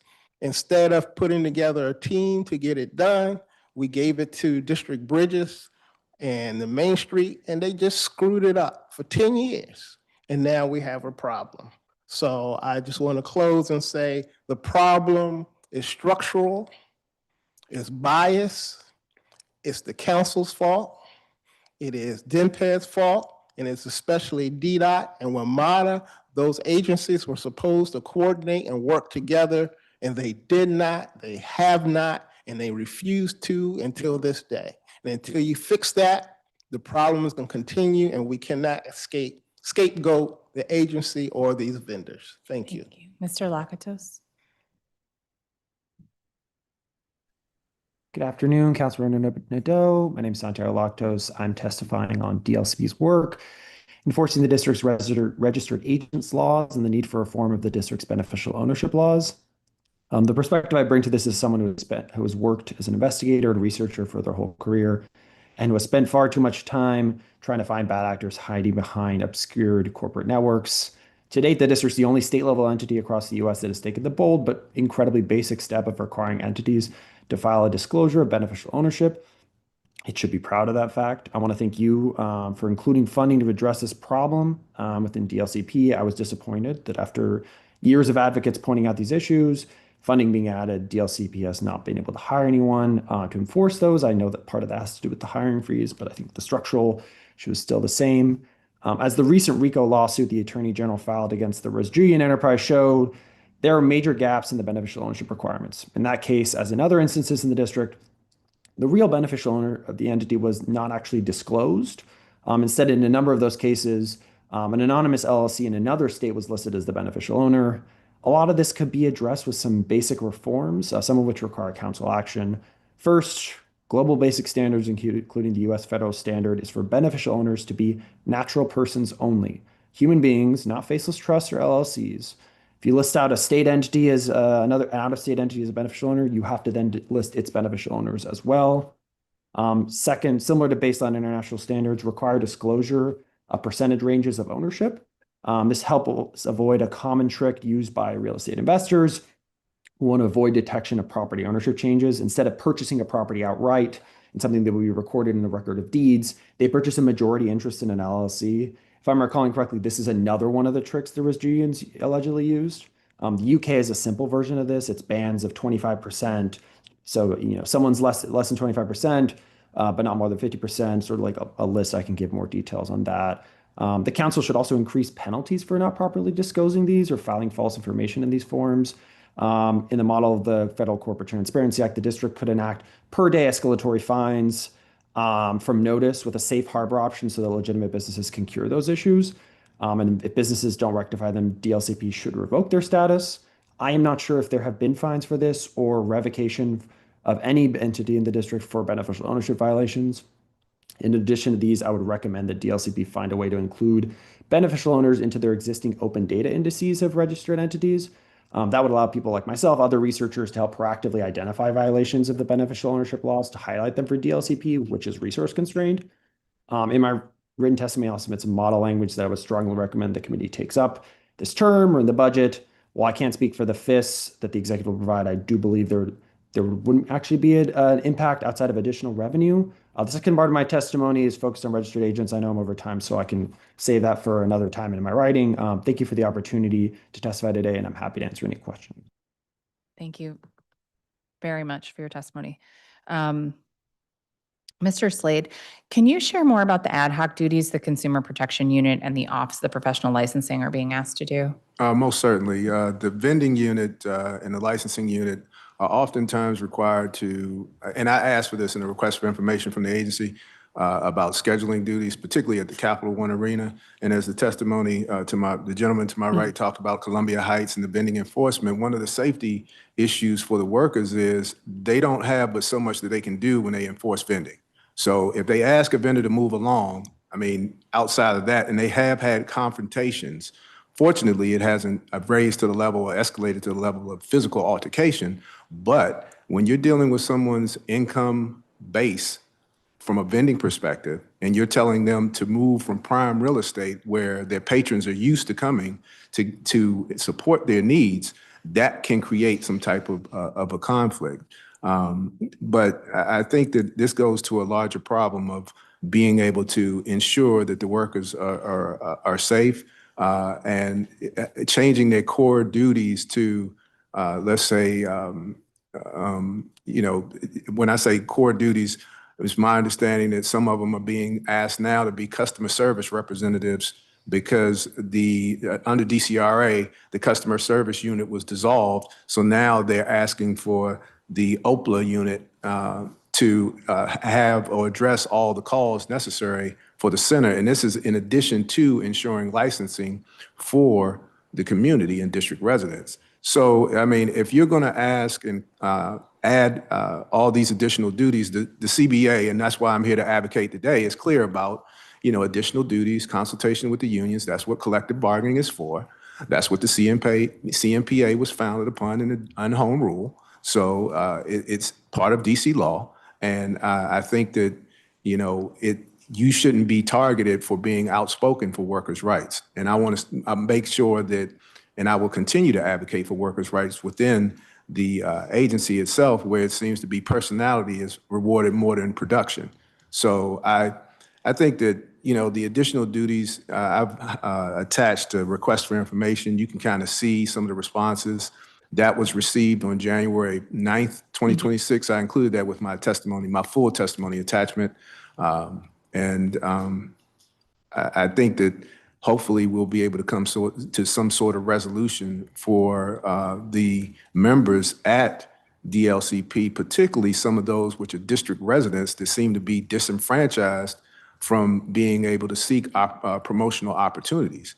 And as district residents, as you know, council member, the real estate market and the cost of housing, affordable housing, is a crucial issue within the District of Columbia. And I would think that the agency would be more kind to district residents to offer them promotional opportunities. Now, I do understand that there was a promotion, I think, that may have transpired in the last week or so. However, we do have a significant, we have several district residents who have been at that agency and who have not been promoted. And one comes to mind, one particular member, I believe, has been demoted into a 9, where he was doing supervisory roles, but wasn't necessarily rewarded during his performance for that. In another instance, and this is just from the targeting and retaliation, one member was placed on a verbal counseling, and it seems verbal counseling is being used as a mechanism to create a performance improvement plan. And this individual was getting ready to go prepare herself to meet her groom's family in Hawaii, but was placed on verbal counseling right before she left office. And you can imagine what type of impact that had on her in trying to facilitate a new chapter in her life, but while thinking about the disciplinary actions that are happening back in the District of Columbia. Thank you for that. I appreciate it. Thank you. Commissioner, I appreciate how involved you and the commission have been with the implementation of the vending zone, and we're obviously going to dive into that more this afternoon. I want to hear more about the small business startup and licensing help session that you co-hosted with DLCP. Could you talk more about how it came about and what type of education or training was provided during the event? Sure. Thank you for the question.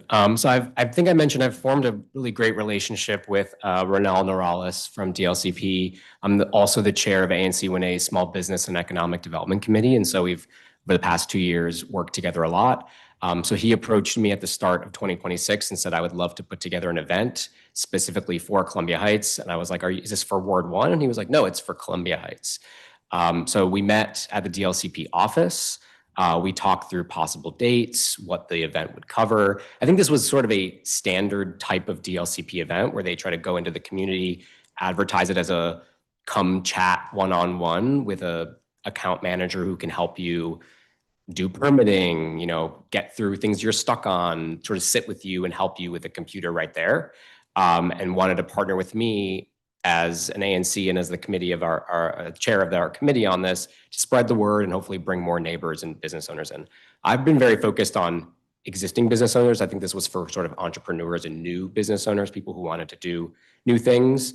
So there wasn't, and also with the snow and ice, I think we got a lot lower attendance than we were hoping for. But worked with DLCP to find a physical location. It was hosted at Los Hermanos on Park Road. A great establishment in the area, and did a lot of advertising, tried to do a lot of outreach, and got, I think 2 or 3 people that attended. Excellent. Is that the kind of thing, do you think it was marketed to vendors also? I'm trying to figure out what's the interaction between the supports for bricks and mortar and street. Yeah, great question. I don't think it was, if it was, it wasn't effectively marketed to vendors. I kind of did ask a few times what the marketing plan was, what sort of email lists and outreach. DemPed had actually hosted a meeting several weeks earlier in December for the Great Streets Grant and got really wonderful attendance, about like 15 people People like in person. grants. People like grants.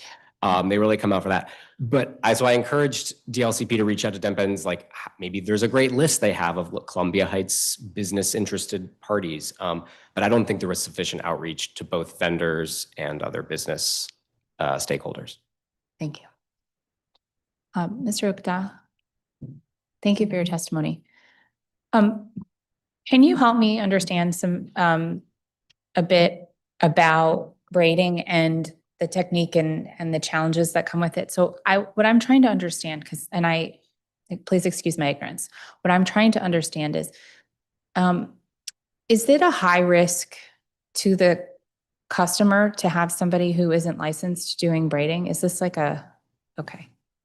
No, ma'am. Okay. None I whatsoever. mean, I know it's a difficult trade. I mean, it takes skill, but for the customer themselves, there's no danger yeah. to the customer whatsoever. There have been rumors circulating for decades that too tight braiding will cause traction alopecia. Okay. That's not true. Yeah. Dermatologists made it up. We've addressed that in federal court. And my wife is an expert witness. She's testified in at least 4 federal cases that this is not the case. She's written publications where she's expressed it after research. And I would tell you, since you asked the question, the more danger and what you're hearing now, the more danger is the use of chemicals on people's hair that exposes them. There are lawsuits pending all over the country against manufacturers of relaxers in particular that cause multiple mellomas, upper respiratory diseases, infertility. There's plenty of science on this at the Bethesda Medical Research Center. We wrote about it in 1996 in a publication. So it's a matter of documented record. And I would submit to you that 34 states across this country have exempted hair braiders simply because they cannot show a correlation where there's any danger to public safety. Right. You have basic things, sanitation. I mean, wash your hands. Sure. If you cough, cover your mouth. Right. But other than that, there's no actual danger from the practice itself. Do most braiders operate out of a salon or have a home business, or is it kind of a mix? In DC, they've been forced back into their homes. Oh. Because either they've been forced back into their homes or they open salons in Maryland where they're exempted, or they go to Virginia where they're exempted. They've been forced back in their homes because if they have a storefront and they haven't done all the training and licensing, There's no real training. That's the problem. That's the problem. I mean, even the one school in the district that offers the course, they don't actually teach braiding. Wow. I mean, listen, this is hair care is personal. Right. I mean, no one cares whether their barber or their hairstylist has a license. You've never asked your hairstylist, you got a license? What you want is the good service that they provide. And men know this in particular, because growing up as boys, they would go to the barber. But now they may live in another jurisdiction. They may move to PG County, but they still come back to that same barber. They don't care. If you moved under a bridge, they would follow them there. Because all they want is the service. Yeah. So, thank you for the question. Was there some sort of incident that spurred the change in regulations? Anything you're aware of? What are you talking about? We're talking 46 years here. So the first incident occurred in 1982 when we received a phone call from then DCRA advising us that they had been informed that we were braiding hair on Kennedy Street and that we were in violation of the Cosmetology Act. I didn't even know there was a Cosmetology Act. Okay. And when we looked at it, I looked at it, they were trying to force us to get a license under a law that hadn't been changed since 1938. Can I interrupt you for 1 second? Yes, So there were some board licensing training requirements that changed in the summer of 2025. Did that impact braiding? yes, Okay, that's the thing. yes. Did any idea where those came from? Because that was a big change, right? It did change. I have not found out yet where it came from. Okay. Trust me, I will. But no incident. It wasn't No, like there was no- something happened, we no. got to do this. There was no incident. Okay, There was no incident that I'm aware of okay. that would cause the change in the number of hours.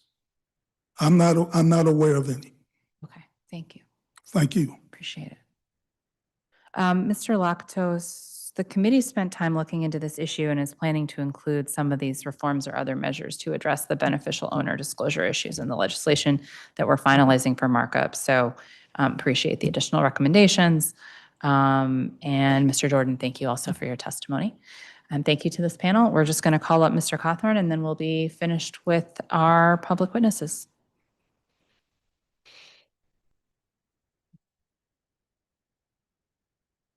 Unless there's anyone else here who would like to testify on DLCP, because now is the time.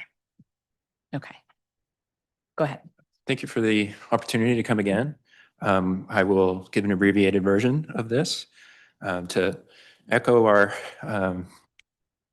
fellow panelists from online. I'd like to discuss beneficial ownership. I think that on the previous panel that man described the situation well, so I'd just like to briefly echo that Children's Law Center supports the Housing with Integrity Act. This committee had a hearing on it several months ago. And we're looking forward to seeing what comes out of it in markup. And we encourage all of the members of this committee to continue to support that legislation. And I'll keep it at that. Really? I mean, you sure? I mean, I'm just Okay. be saying the same thing that was already stated. All right. Well, we thank you for your brevity and your advocacy. So, all right. That is going to conclude our public witnesses for today's performance oversight hearing. We're now going to be joined by Chief Administrative Law Judge Colleen Curry over here at the witness table.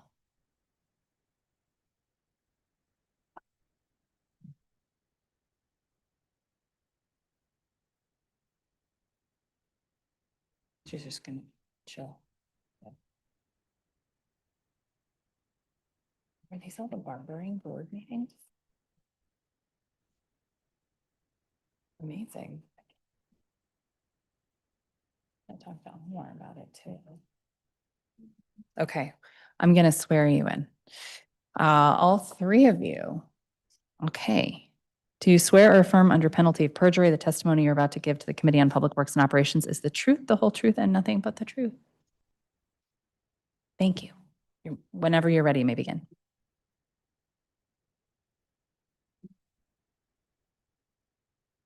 I had good morning down, but it's actually afternoon, so. Good afternoon, Chairperson Nadeau, committee members, and staff. My name is Colleen Curry, and I am the Chief Administrative Law Judge for the Office of Administrative Hearings. Thank you for today's opportunity to testify about OAH's performance during fiscal year 25 and the first quarter of fiscal year 26. Fiscal year 25 and the first quarter of fiscal year 26 presented two distinct but interrelated challenges to OAH's operations: staffing and the continued increase in our overall caseload. Turning first to staffing, as I have testified in previous years, even fully staffed, OAH does not have sufficient full-time employee positions actively working on cases to handle its caseload. OAH was actively recruiting as of the middle of fiscal year 25. But on April 14th, 2025, the mayor issued Mayor's Order 2025-53, which suspended all agency spending without permission via a waiver, which included recruiting to fill vacant FTE positions. Although OAH requested waivers to enable it to continue recruitment, waivers were not approved until August 8 of 2025. OAH's inability to fill 26 vacancies out of 100 total FTEs during that period negatively impacted our ability to timely process and adjudicated cases. Once waivers were approved, OAH recommenced recruitment and has been actively seeking to fill vacant FTE positions ever since. Turning next to caseload. In fiscal year 25, OAH saw 44,305 new cases filed. This presents a 31% increase from fiscal year 24 and the largest number of cases filed at OAH in any given fiscal year in its history. In the first quarter of fiscal year 26, 15,402 new cases were filed, a 22% increase from the first quarter of fiscal year 25. OAH disposed of 28,477 cases in fiscal year 25 and 4,267 cases in the first quarter of fiscal year 26. Historically, the trends in number of cases filed, number of cases closed, and the case closure rate for each fiscal year since 2017 show that in general, overall case filings decreased during the pandemic years, but case filings have steadily increased between fiscal year 21 and fiscal year 25. In the last fiscal year alone, 3 times as many cases were filed as were filed in 2021.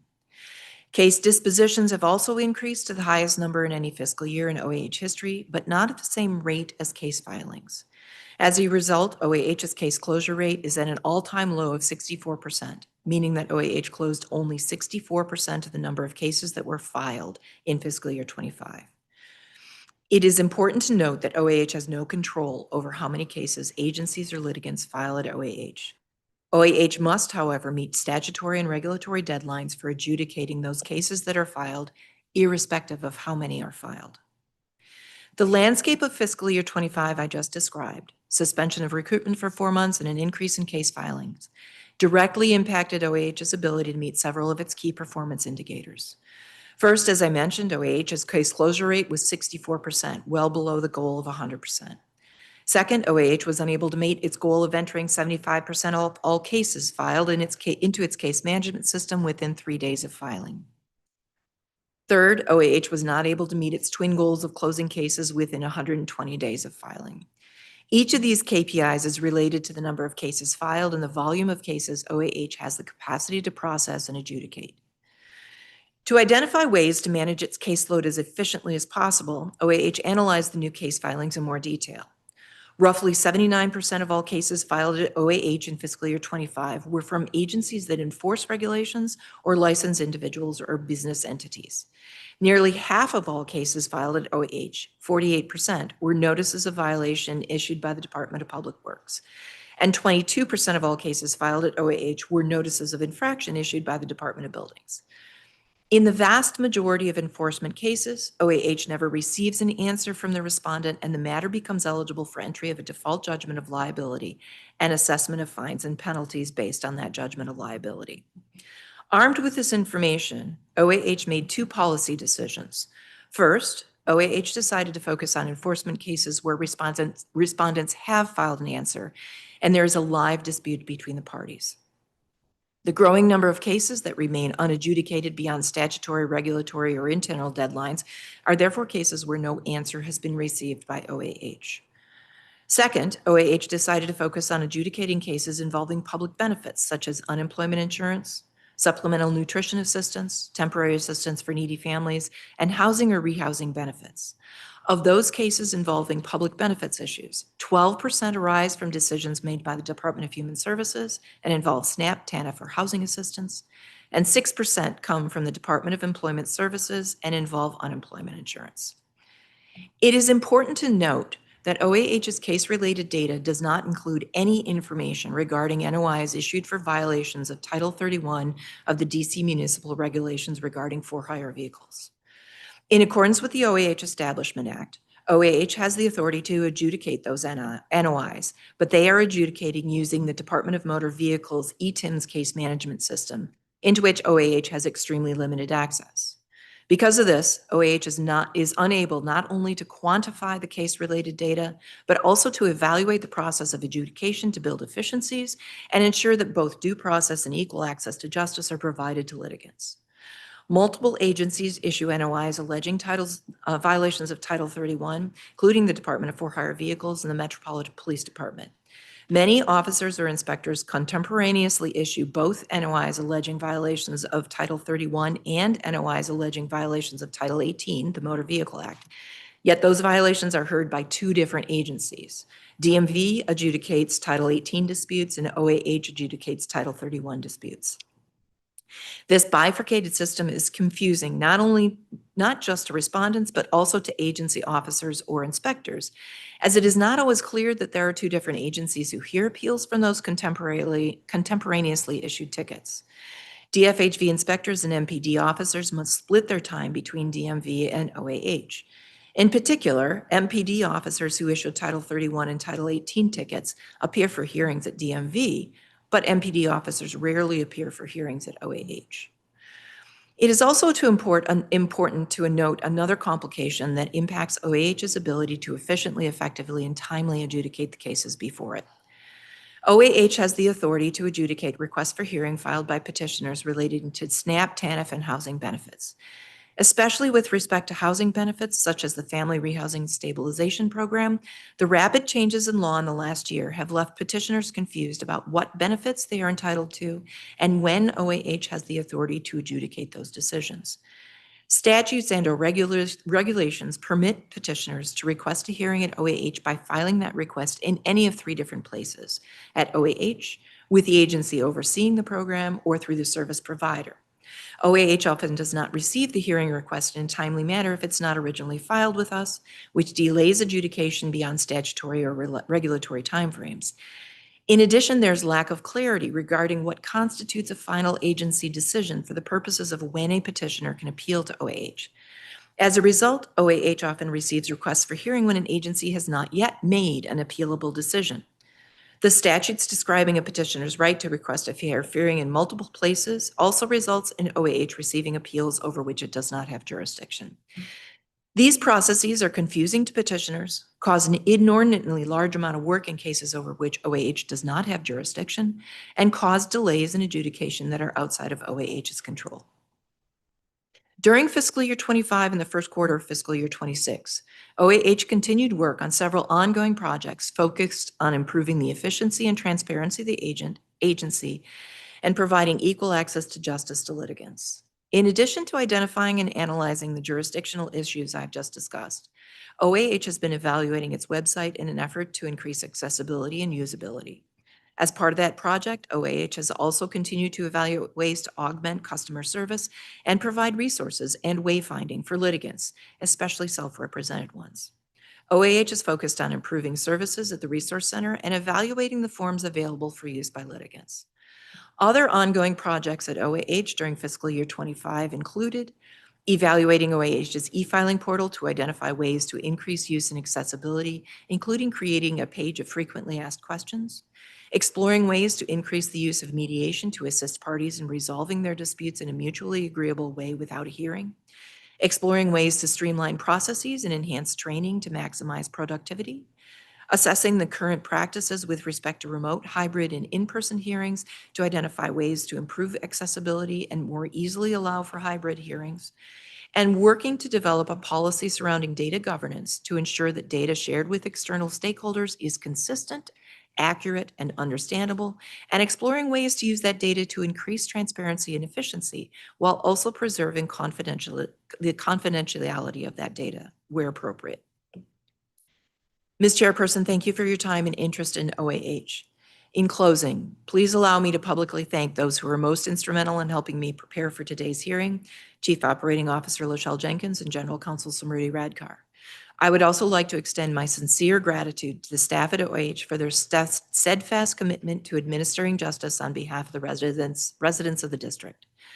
I am very proud of the work OAH does, even in the face of the challenges presented to us during fiscal year 25. I'm happy to answer any questions you may have. Thank you. Thank you for your testimony. Before we begin with questions, I want to give you an opportunity to respond in general or more specifically to any of the public testimony that we heard today. A couple of things that I would like to note. First of all, to talk a little bit about staffing. We are currently, as I said, actively recruiting. We have 19, let's say it again. You can go ahead. I'm going to turn this part over to LaJelle. Sure. Hi, good afternoon. So we have 26 vacancies.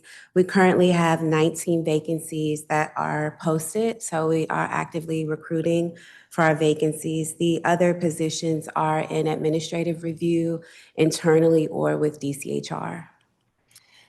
With respect to the Resource Center manager, we are actively recruiting to fill that position. In fact, I believe we have interviews scheduled next week. Yes.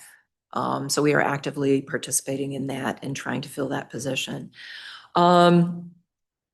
Mulhauser talked about the staffing study in 2023 and urged council to talk about a new staffing study. I do want to say that in order to get the staffing study completed, we had to go through the procurement process, which meant putting it out for bid. National Center for State Courts is a fantastic resource for courts, including administrative courts. They did put a bid in, but they were not the ones that won the bid. We have applied for a grant from the Justice Institute, State Justice Institute. We were not granted that grant. That would have funded another study done by NCSC. So we have tried to do that, and it just hasn't been working the way we wanted it to. One of the other things that I wanted to talk about is the request that we publish more of our data.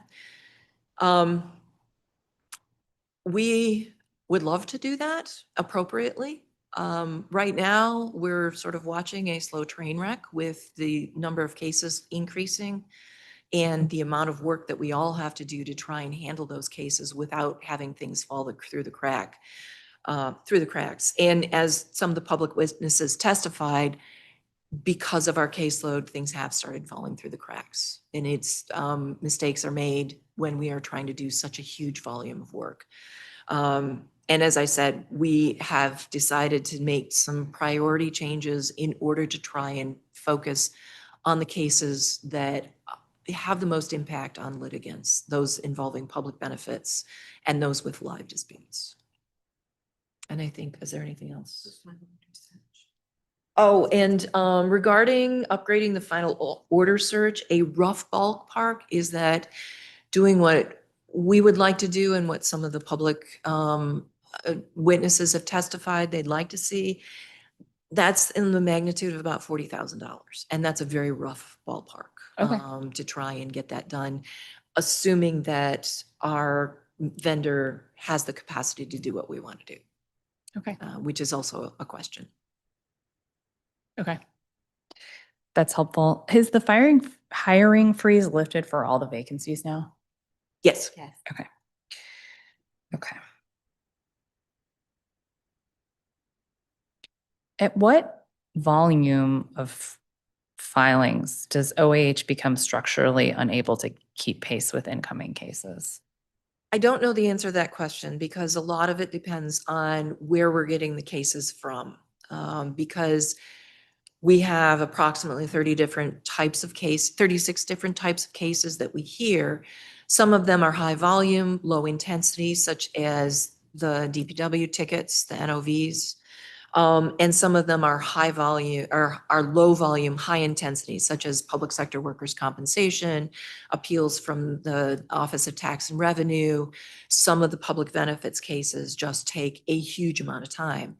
So if we have an increase in those cases, the cases that are low volume, high intensity, that impacts us one way. If we have DPW filing 22,000 cases in 1 year, that impacts us differently, especially, and also it depends on what the status of the case is. If we have cases where we don't have an answer, the more of the work is, the burden of the work is on the clerk's office versus the judges, versus where you have a live dispute, it's either the amount of work that's necessary is either equal or more heavily on the judge. So it depends on what the status of the case is as well as what type of case. So it's really hard. And we don't we do not track how many hours every individual spends on every type of case. To do that, we have estimates from the BMC report. They did a staffing study, and we have estimates. And that doesn't even match up exactly with what cases we have now because our jurisdiction has changed. So there's estimates that we have to make based on estimates. And that's really just based on caseload, not on actual time. So the snapshot from your testimony was the 64.3% closure rate. What's in this moment with that closure rate, what specific operational constraint is preventing OAH from closing cases at the rate they're filed? Staffing. It really is just staffing. Okay. And what are you most worried about? The slow train wreck? I mean, what are the risks that come with the low case closure rate? That we build a larger backload of cases that are unadjudicated. If they're unadjudicated, for example, if we have housing regulation cases, right? DOB issues a housing regulation NOI that's filed with OAH. Nobody responds to it. It's in default status, but we can't get to it because we're busy adjudicating all of these other cases. It just sits. So justice delayed. Justice delayed is justice denied, right? Yeah. And that's emblematic of DPW cases, of DOB cases, of DOEE cases, DDOT cases, any notice of violation or notice of infraction that's filed with OAH. If we don't have a response, those are the ones that sort of go on the back burner because we have live disputes that we really need to attend to. So when you're talking about non-response in this, the respondent in this case is the agency? Yes. Okay. So in the scenario you gave with like the housing violation, so I'm sorry, the petitioner is the agency, the respondent is the individual who's. got it. Sorry, Okay. other way around. Okay, got it. Great. Thank you for that. So so what we'd be talking about is the landlord, let's say, in this case, didn't respond, and so they're held liable under our statute because a certain amount of time has transpired, but you don't even really know that to tell DOB go forth because you can't get to that in the system. Right. Right. Yeah. And we are relatively up to date with entering cases into our case management system. There is a delay because of the volume of cases. But once that's happened, if nobody was responded, then we have to review it to make sure it's legally sufficient. And once it's legally sufficient, a judge has to review it, determine to review it's legally sufficient, a judge has to review it and decide to issue a default judgment.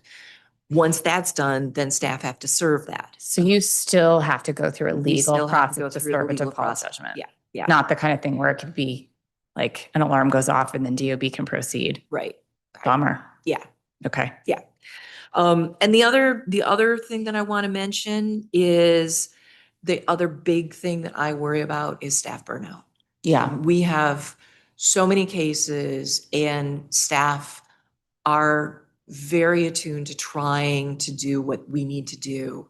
And a lot of people have started feeling overwhelmed just looking at the volume of cases. Right. And judges, the caseload for judges is increasing. The caseload for each of our administrative specialists is increasing. And at some point that starts to really wear on you. And so staff burnout is the second biggest thing that I worry about. Does filling those 26 positions resolve this, or is there more? It will staff? help. Yeah. It certainly will help, but it's not enough. Okay. It's not enough. And No, you don't exactly know how many you need because you have to do more I study. haven't done the calculations for this year. For 2024, we needed about 97 clerk's office staff and 52 judges. Okay. So At least 50 more than people than you have right now. Yeah. Yeah. And that causes downstream effects, right? We only have so many offices in our little space. We only have so much space. Right. And we only have so much IT equipment. So if we have more FTEs, we have to have more support staff to support those FTEs, more space and more equipment. So it's not just we need more staff. There's multiple layers to this as well. And to be perfectly frank, we are about at capacity for space. Okay, good to know. All right, so I want to shift to ALJ and clerk staffing. How many ALJ and clerk office positions are currently vacant? We have 3 ALJ staffs that are vacant and 13 in the clerk's office. And to what extent are vacancies in the clerk's office contributing to delays in entering cases into the system within the 3-day target? The clerk's office staff are the ones who entered it. So if Yeah. it's, So and most of them are completely. legal assistants, which are the ones who do the data entry. The average caseload per ALJ in FY25 was 561 cases. What's the highest caseload currently assigned to any single ALJ? I don't know the answer to that question. I'd have to look it up. I Okay. think it might be in our Responses. responses, it is? but I'd have to look at it. If not, let me know and I'll get you that Number number. 9. Okay. If you could get back to us on it, that'd be great. Why has OAH not instituted a maximum caseload threshold for ALJs?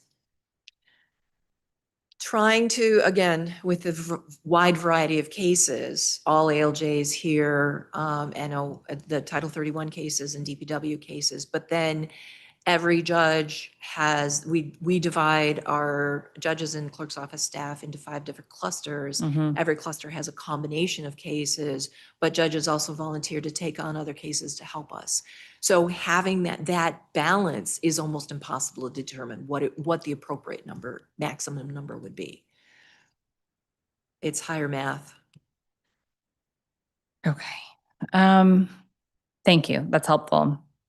So I want to talk kind of agency by agency on some of the things that you're seeing. In your opinion, are errors at the agency level increasing? That's a really good question. I hadn't thought about that. Over the last 5 years since I became chief, I think that there are more errors.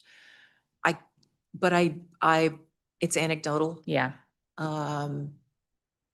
We have seen persistent issues that have come to light and been resolved. Yeah, I don't know how to answer that right now. Are there new agency policies that are creating confusion anywhere? Not necessarily agency policies. There are regulations and combinations of regulations that either don't match up with statutes or regulations that are confusing. And I mean, as point matter, one of the things I testified about was the variety of different places that a litigant can file an appeal in public benefits cases, right?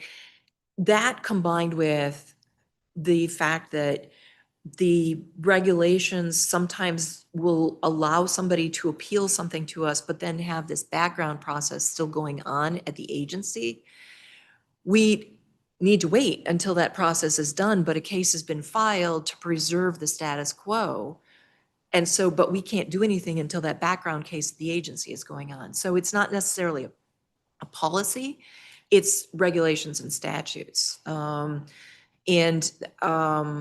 of the regulations, the changes in statute that move enforcement authority from one agency to another sometimes gets missed by the agency. So we have an agency that's issuing notices of infraction or notices in violation for a regulation that they lost authority to, and a new agency has it. And we see those come through and end up having to dismiss all of those because the agency didn't have the authority. So it's not like a member of the public catches that and tries to use that to get off of whatever the infraction is. It's just that once a judge sees it, they have to dismiss it. Yeah. And then you may catch that when there's already a stack of them. Yep. Okay. But then does that seem to correct the action of the agency, or does it just keep on? I can't say that there has been positive response. I would have to go back and look.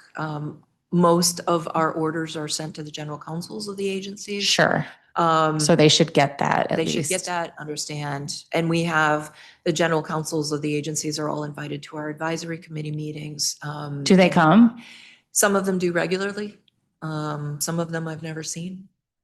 So it's an interesting balance, but The ones that you've I- never seen, are they high volume agencies? I don't think so. Okay, So interesting. Okay. Can we check in on WMATA? So my understanding is that the notices of violations are filed almost entirely, that are being filed are almost entirely legally deficient. Is that correct? yep. And this is a case where we've all tried alerting WMATA to the situation, and so this is a known issue. It's a known issue, and we flagged this for both council and the mayor's office. And WMATA's position, which I agree with, is that they are not a DC agency. They are an interagency, an intergovernmental compact agency. And we actually don't have authority to hear cases from them. There has to be a DC agency that acts as the enforcement agency to appear in front of DC and appear in front of us. And this is the vagaries of the intergovernmental compact. And I'm not that up to speed on it, but that's my understanding what the situation is. And we don't have an agency that will do the detail work with OAH on behalf of WMATA. So we don't have anybody who's flagging these things to change so that we can actually hear these issues. So we get cases filed, and right now they're just sitting because we have other fish to fry. So that would be like what a unpaid fare? Yeah, those Citation? are the fair evasion, mostly fair evasion. There are a few other violations that can be cited. Those are, I think, drinking on a bus or train, something like that. I don't have the Do you have list. any idea what happens in the other jurisdictions with these? They're still criminal matters. Right, this is Really? part of decriminalization. No, I remember that. And it's actually very important that we resolve this because that's the only stick right now. But man, I thought the others had done that too. Okay, so And so the attorney general or the municipalities, district attorney are the ones who actually bring the case. right, because it's like a Right, so the misdemeanor. criminal, Yeah. misdemeanor case. And that isn't what happens here. It's considered a civil infraction, but there's no Does prosecuting. this feel like a authority. political problem or like a logistical problem? I think it's more logistical. Okay. I don't think it's political. I think everybody wants to figure it out, but it's But it's not, doesn't who to seem assign that. it.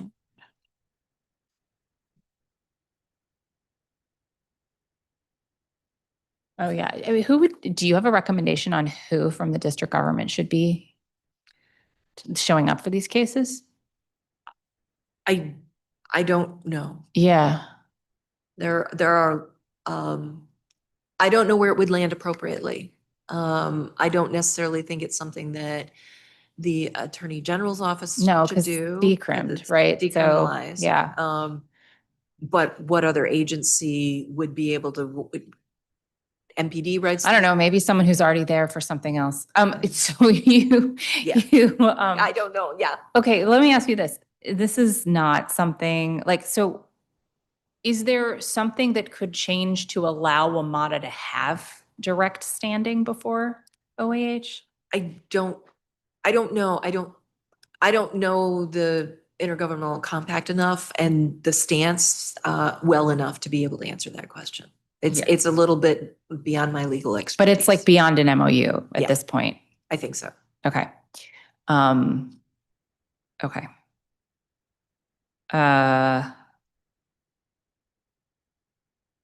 To be continued. All right. So let's talk about DPW's caseload surge. So nearly 48% of all filings were DPW notices of violation, and DPW filings nearly doubled in 1 year from 11,458 to 21,092. What I'm trying to understand is what specific enforcement changes drove this increase, which obviously we'll ask them, but. I don't know. Okay. Well, what are they for mostly? Is it like illegal? I'd have to try and parse our data. Yeah. See if I could figure out. I mean, the smaller number of them are recycling violations. Most of them are the sweep violations, Yep. Which is a category of which stuff. is a category. But I don't know the percentages. I do know that prior to the pandemic, the caseload enforcement was increasing. Pandemic, it dropped, and it's going back up again. And so there seems to have been a trend prior, just, sort of separated by the 3 years of the pandemic. Well, we did fund more sweep inspectors. Yeah, and that's, one of the things that is, I think that we all have started to recognize is you can fund an inspector, but the downstream effects of that also have to be funded. For sure. So that inspector can go out and write 300 tickets a day. And that's 300 more tickets that get filed with OAH, and that's more capacity, plus all of the IT technology that needs to go with having another position. So it's not just funding a position, it's funding additional things, not just for us, but for DPW, for the enforcement agency. Mhm. So, yeah.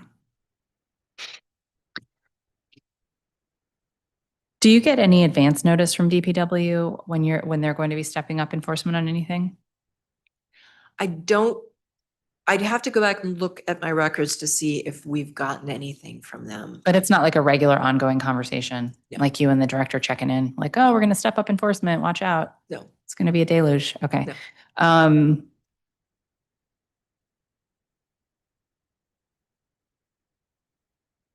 Is there a way to actually break down the data of the different NOVs that you're getting from DPW?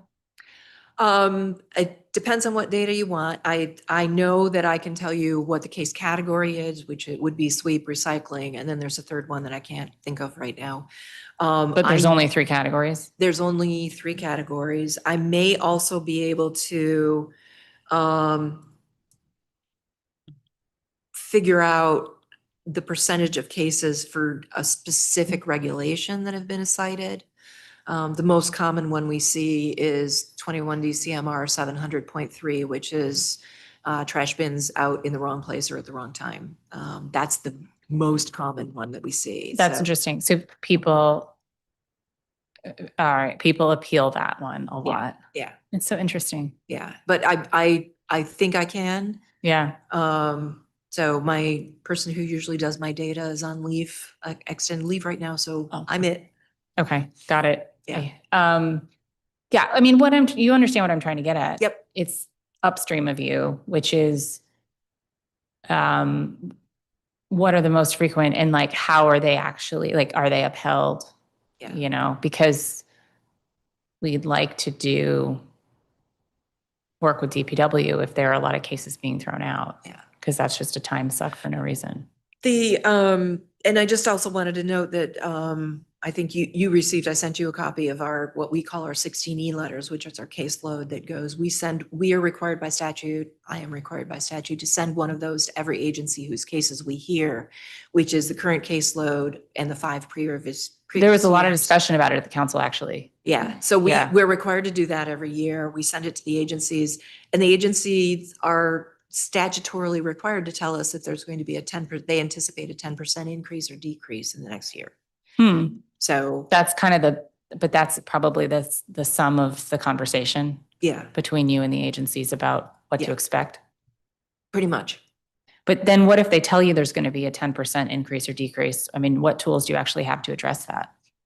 Then we figure out when it's going to come, try and figure out when it's going to come in and figure out whether we need to reassign staff to try and accomplish that. It depends, again, on whether these are NOI, NOV cases or whether these are DHS, SNAP, TANF, public benefits types cases. One requires immediate attention and the other is delayed attention because we have to wait for whether somebody has responded timely or not. And then if they haven't, it's not a live dispute. If it's a live dispute, then yes, we have to throw resources at it. In your testimony, you mentioned, and you've referenced it now too, the 3 different places you can file a dispute over your benefits.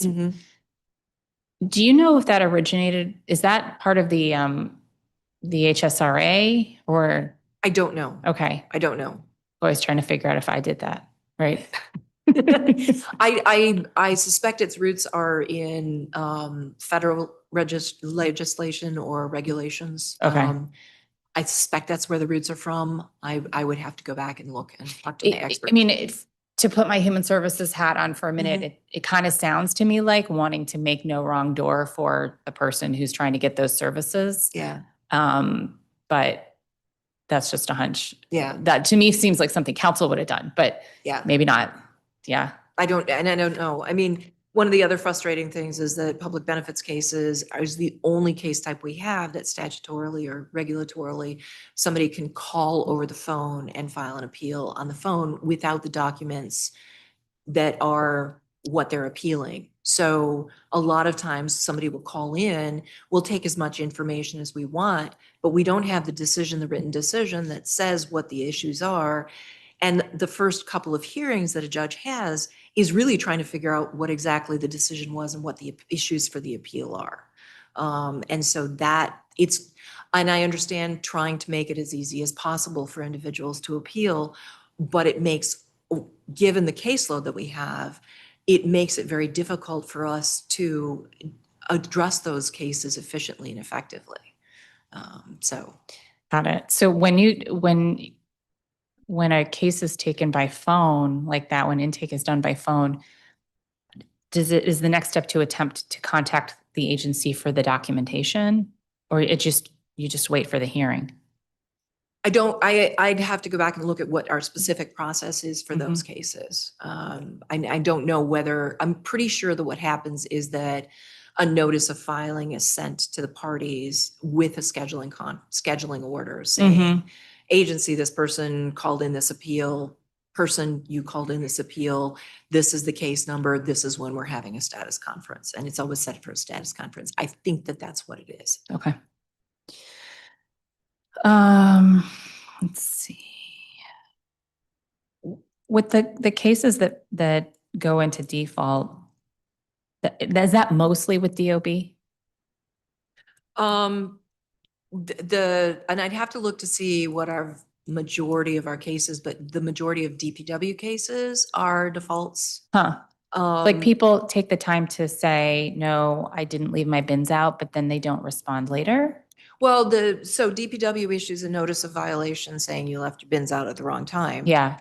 And then they file that with us. We don't get a response from the respondent, who's the cited individual. And lots of different reasons for that. They don't want to, they didn't get notice. Notice wasn't proper, the wrong party was served. There are lots of different issues about why. We don't know exactly why the percentage of defaults, and I don't know exact numbers right now, but it has increased. And we don't know exactly why. We suspect it's tied to the change in the ability to serve by first-class mail rather than certified mail. That may also be feeding the volume of cases that we're seeing because it's cheaper to send something by first-class mail than it is by certified mail. So the cost of serving people is less for the agency. But I can't guarantee that those are some of the things that we've been thinking about might be sending these to us more.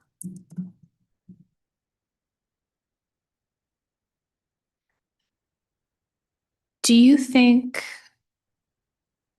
every citation issued by DPW should come to you even if there is nobody appealing? I don't know the answer to that question. It's something that we've talked about at length. Yeah. Because where are you meeting due process in the best way? Right. Is it appropriate that an ALJ or somebody who adjudicates cases isn't looking at it to make sure that it's legally sufficient and that service was done properly? Is it okay for these to be done automatically? Where's the line? Where's the due process line? If the systems are working properly and we think that service is always right and the notice of infraction or notice of violation is always legally sufficient, then due process is over here. But if there's more cases that are legally deficient or questions about service, due process needs to be higher to meet those questions, right? And we don't know where that is. Does that make sense? Yeah, it does. It just almost feels like there should be a front porch before the front door for some of this. To maybe ensure that the things that you all have to process are of the best interest of the public and our system. Yeah. Where's that intersection? Where's Yeah. the optimal intersection? Yep.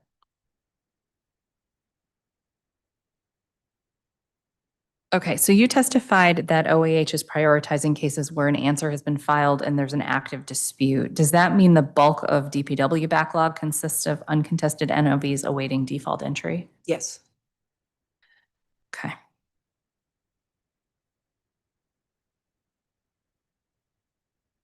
We are up to date with live disputes. Okay, well, that's something. Yeah. That actually seems pretty important to contextualize the backlog. Yeah.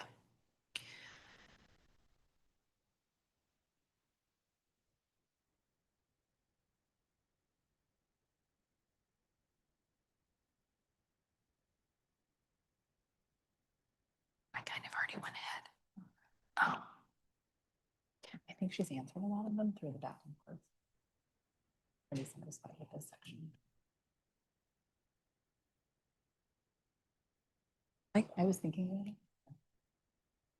But I can ask you again. Yeah. Have you ever tried to ballpark how much money you think the DC government is losing out due to the backlog? Back of the envelope, cocktail napkin, Yeah. that kind of calculation. Sure. Yes. Okay. Care to share? I'm sure Care to share your calculations? I mean, You can always ask for a cut for, staffing purposes. $20 million? Yeah. Yeah. That is as conservative an estimate. Could be more. It could be more, yes. And that is really, I'm putting that out there as a back of the envelope cocktail napkin. And that's assuming they're legally sufficient. But is the envelope certified or first class? That's the question. It's by email. Oh, there you go. Yeah. Okay. You testified that Title 31 infractions are adjudicated using the DMV's ETIM system, which you have limited access to. What access specifically is limited? We have no way to pull data, so we cannot. So completely limited. Completely limited. Do you see anything? We see case-specific data, but we cannot quantify groups of cases. So we can look into we can look at one specific case. The judge adjudicating the case can look at it. If a clerk is trying to do something with it, they can see it. That's it. We have asked and have been provided some basic data from DMV, or I think Trellent is the name of the vendor. But it's very basic and it doesn't really tell us what we need to know. And we have no way of modifying any of the templates. So yeah. Has there ever been a discussion about giving the jurisdiction for the Title 31 NOIs with DFHV and MPD over to DMV? I have not discussed that with the director of DFHV or with the director of DMV. But DMV originally had jurisdiction before it was given to us in our Establishment Act. Oh, okay. Back in the day. Back in the day. There was the legislative history of the Establishment Act shows that there was a lot of discussion about whether OAH should take on Title 18 traffic tickets and the DFHV. At that time, it was taxi commission Mhm. tickets. Mhm. And for some reason, they landed on splitting the baby and not giving us the traffic to Title 18 tickets, but giving us the at that time, taxi commission. What's the volume of those two? The MPD and Taxi the, commission is about, or the DFHV for hire vehicle tickets, we think is about 3,000 a year. The best information that I could get from annual reports from DMV is that it's about 300,000 tickets. for theirs. For theirs. What about MPD? Well, that's all of the Motor Vehicle Act citations. Got it. Okay. So it doesn't matter who issues them, that's how many they adjudicate. Got it. And I think that data was from 23, maybe. Well, everybody's doing more enforcement, maybe not MPD, but DFHV is doing more enforcement now, and so is DPW, so presumably. Yeah. Okay. Got that. All right. You're done. Thank you very much. Thank you for the opportunity in this discussion. You are so very welcome. Thank you for your testimony today. We Thank you. appreciate it.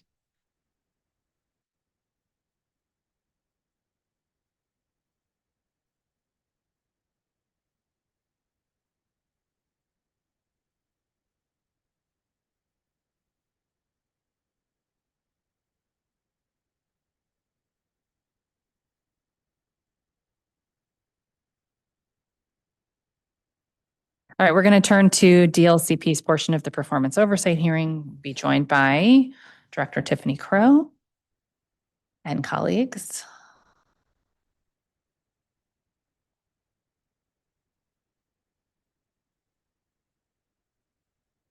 Hi.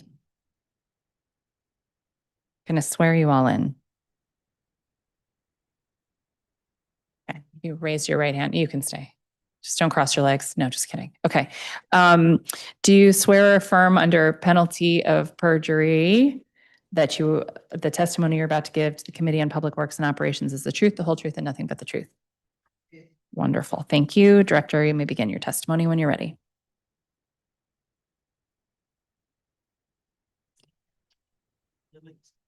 It's up to you.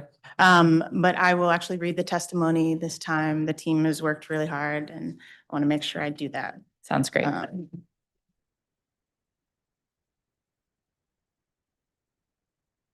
Okay.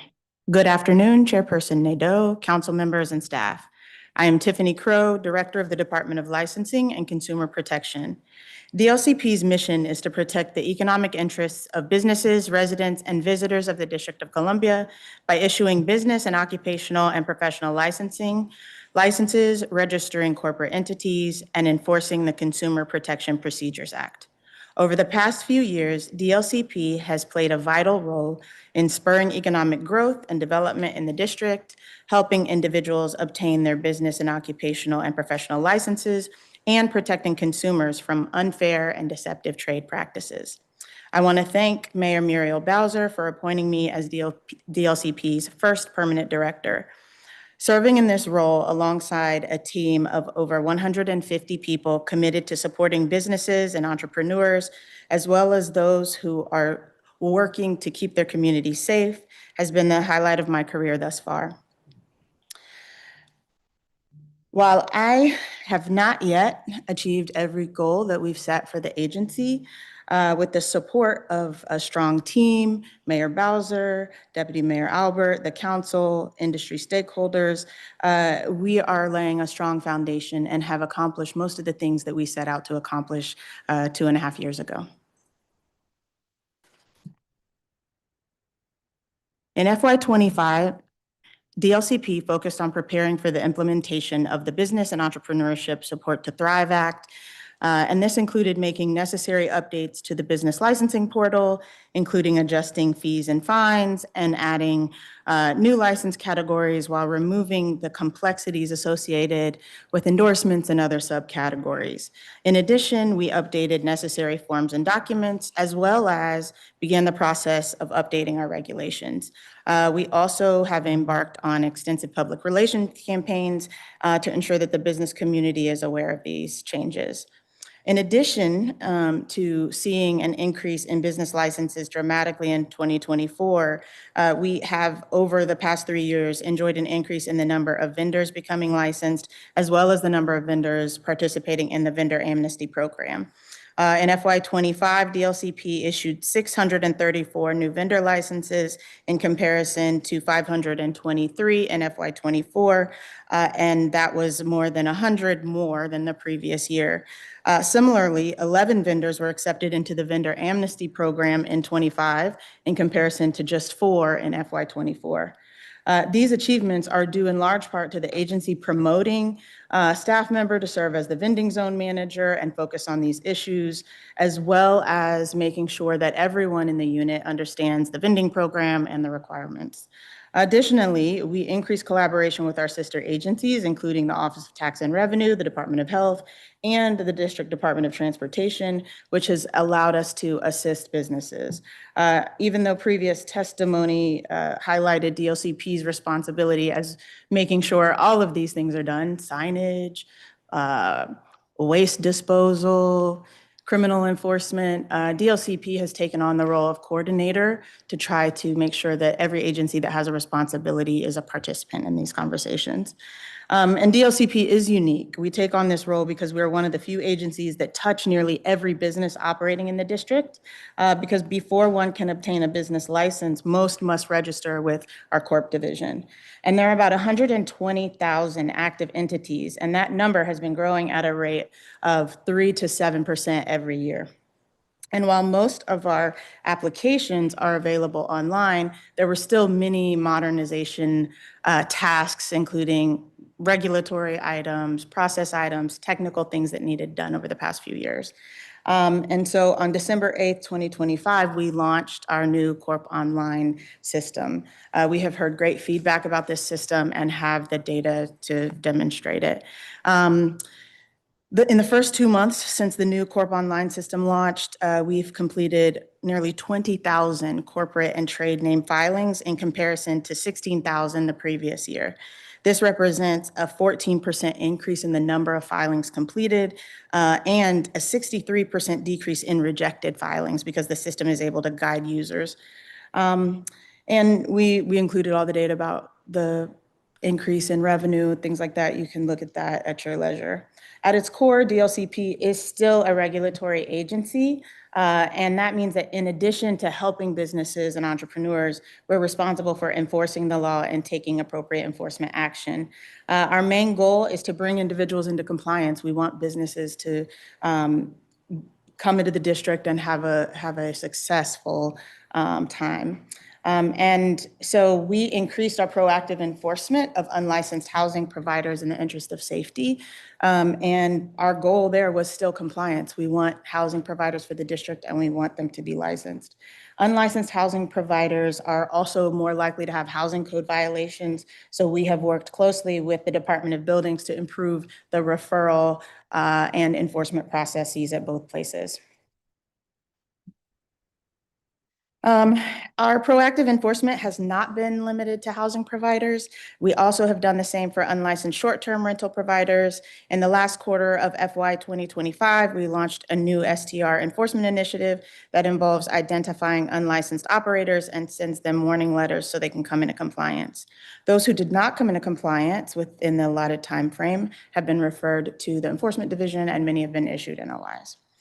Finally, we increased our outreach and education efforts in 2025, serving more than 3,000 district residents, as well as hosting more than 60 events.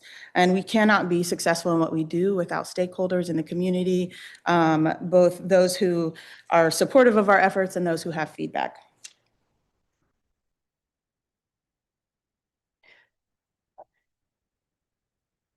I'm going to keep going. We also have worked to make headway on our legislative and regulatory initiatives.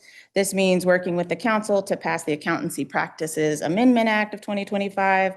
And we will soon join 30 other states, including Virginia and Maryland, to establish alternative pathways for certified public accountants and promote license mobility. We're working with all of our boards and commissions, including Barber Cosmetology, the Architecture Board, and others, to make sure that these non-health occupations and professions are able to meet the needs of the district, both from a consumer standpoint and a practitioner. So now that the agency is 3 years old, we've had an opportunity to assess what works and does not work. I look forward to an opportunity to respond to the public testimony, and we're in a better position to continue to make improvements. The data speaks for itself in terms of the number of licensees, the enforcement increases, the fact that we have built a communications team, that people know what our agency does and they reach out to us for help. And I want to thank you for the support that you've provided to me and our agency during the time of my tenure. Thank you again to the public witnesses, and I look forward to addressing their concerns here, but also offline as well. Great. Thank you for the opportunity to testify today, and I'm happy to answer any questions you may have. Thank you very much for your testimony. Okay, let's start with business licensing. In your, Do I get to respond to the public? oh, yes, you may. Go. No, normally I go rogue. I'm trying to follow the. Yeah, go ahead. So what I would say is, I always appreciate the public testimony, because as much as I know both quantitatively and qualitatively the things that we've done, it's good to hear from outside perspectives. I think it also highlights a few things related to public service, that the complaints that we heard today, or the feedback that we got today, is different from the feedback that we got on day one, or the first time that I was here. And I think the relative reduction in the number of folks who have an issue with what we do and how we do it is important. But it also is not enough to just rest on your laurels when you've accomplished things, implementing the BEST Act, updating Corp Online. And I want to say that every single person at the agency, and I don't want to look at my budget office, we have had to do a lot to make sure that we are able to promote employees, increase salaries, use promotions from within, and we've been very intentional about that. And so I'll say thank you to those folks, but it's also the job of an advocate to understand the problem, its stakeholders, and the constraints. And today's public testimony reflected inadequate preparation and misinformation in every instance, except Mr. Jordan, who actually came with a history lesson for people who did not know. And I think one of the things that came with Mr. Slade's testimony is an effective union is an amazing tool, right? I think I've said this before. My mother was a union representative for Ask Me, actually. And one of the things that they do when an agency director cannot advocate on their behalf is show up at hearings with information, with facts. If there is an issue that you're fighting for on behalf of your staff, you should be specific about that, as well as actually advocate in the places where it can be heard. So if you have an issue with salaries or the budget, and you have filed grievances and not been successful there, then maybe the place to advocate is at the council level. We lost all of our vacancies last budget cycle, 12, including the CIO position. So we have only been able to hire as backfills. So if I'm the union president or the union representative and my teams want less work and more money, then I'm going to advocate where those decisions are made, not at the agency level where it's not my money. So I want people to be paid at the rate that they feel they deserve if it equates to the work that they're doing. So I think if you are an advocate for employees, you should do that effectively. Similarly, having us be responsible for every aspect with Mr. Sherman's testimony. And, we talked to Jeremy a lot, ANC Sherman a lot. We moved away from large scale events for vending because we were told that that wasn't effective for the population. They were more comfortable in small groups. We do that in every ward of the city, and we'll reach out to Mr. Jordan and let him know that. It's a regular part of the team. The reason that Renal reached out to ANC Sherman is because Keisha Mims, our outreach coordinator, and chief of staff has instructed her team to do those events in every single ward, make them open to the public. Compared to many other places, we have a social media team that posts every single day on all of our platforms. We've created flyers, we deliver them in person. We are all over town. So if there are ways for us to better reach the population, I would suggest that an advocate or an ANC should not be looking to the government to find the people that you're out there to represent.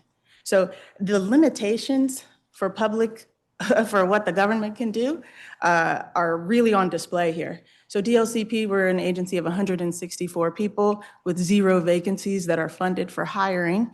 And when I suggested that we use some of the money that we got for sound, amplified sound mitigation, instead of like more cars that are gonna take a while to get, I said, why don't we give our investigators a raise?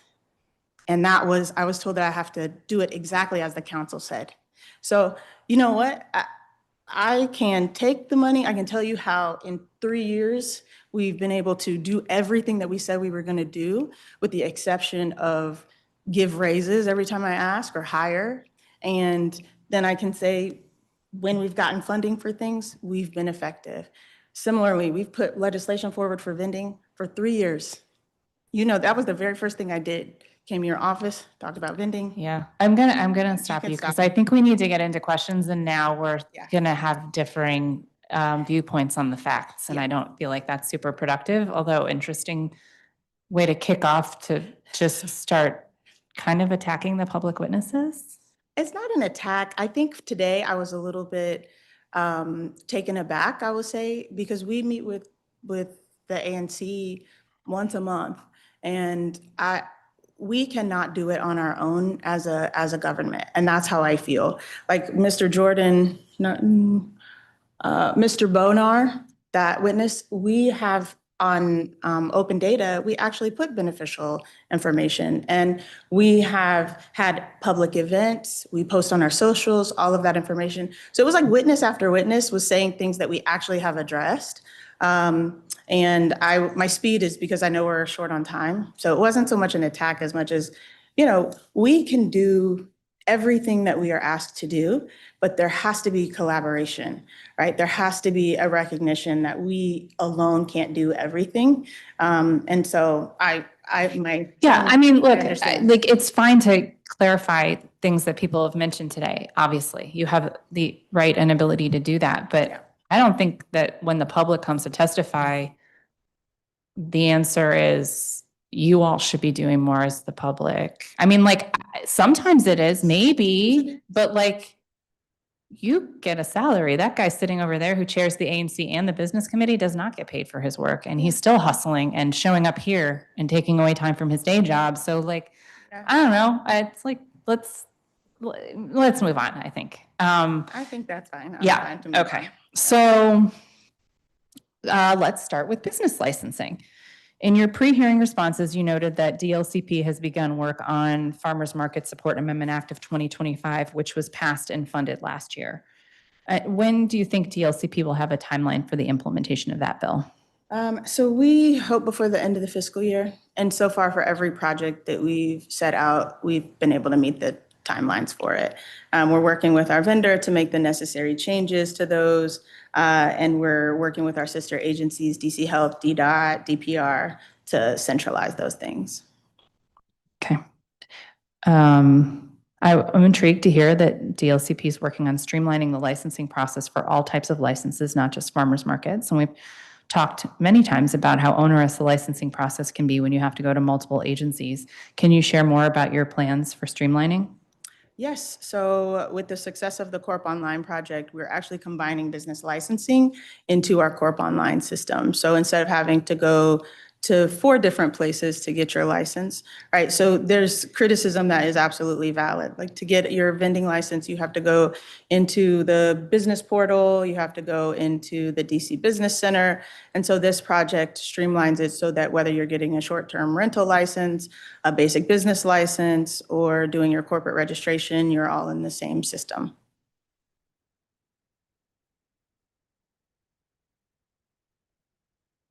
Timeline for that? Before the end of the fiscal year, so Okay. September 2026. Now, you mentioned Corp Online. Does this also include some of the Best Act changes? Yes, so all of the Best Act changes were implemented in our old system. We wanted to meet the deadline for that, so that has been completed, so. Okay. What are the challenges you've come across in streamlining? I think I've done enough highlighting the challenges we have. I think Okay. there are resource constraints.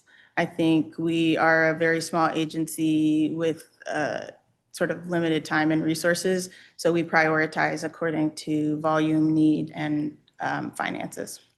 Councilmember Lewis George was here earlier and had a couple questions she didn't get to ask. She's been working with DLCP on reports of ongoing unregulated auto repair activity in the public space near Sandy Spring Road and Chillum Place. The challenge here is there is a consistent pattern of complaints, but intermittent activity that investigators may not always be able to see. How does DLCP approach these types of cases? So I'll let Anissa, our enforcement administrator, talk about how we approach these cases. Great, thank you. Good afternoon. So the situation in the Sandy Spring area has been pretty challenging. We've had several visits with coordinated with multiple agencies and looking at the various aspects that are happening, the illegal parking, the illegal activity that's happening on the public space as well.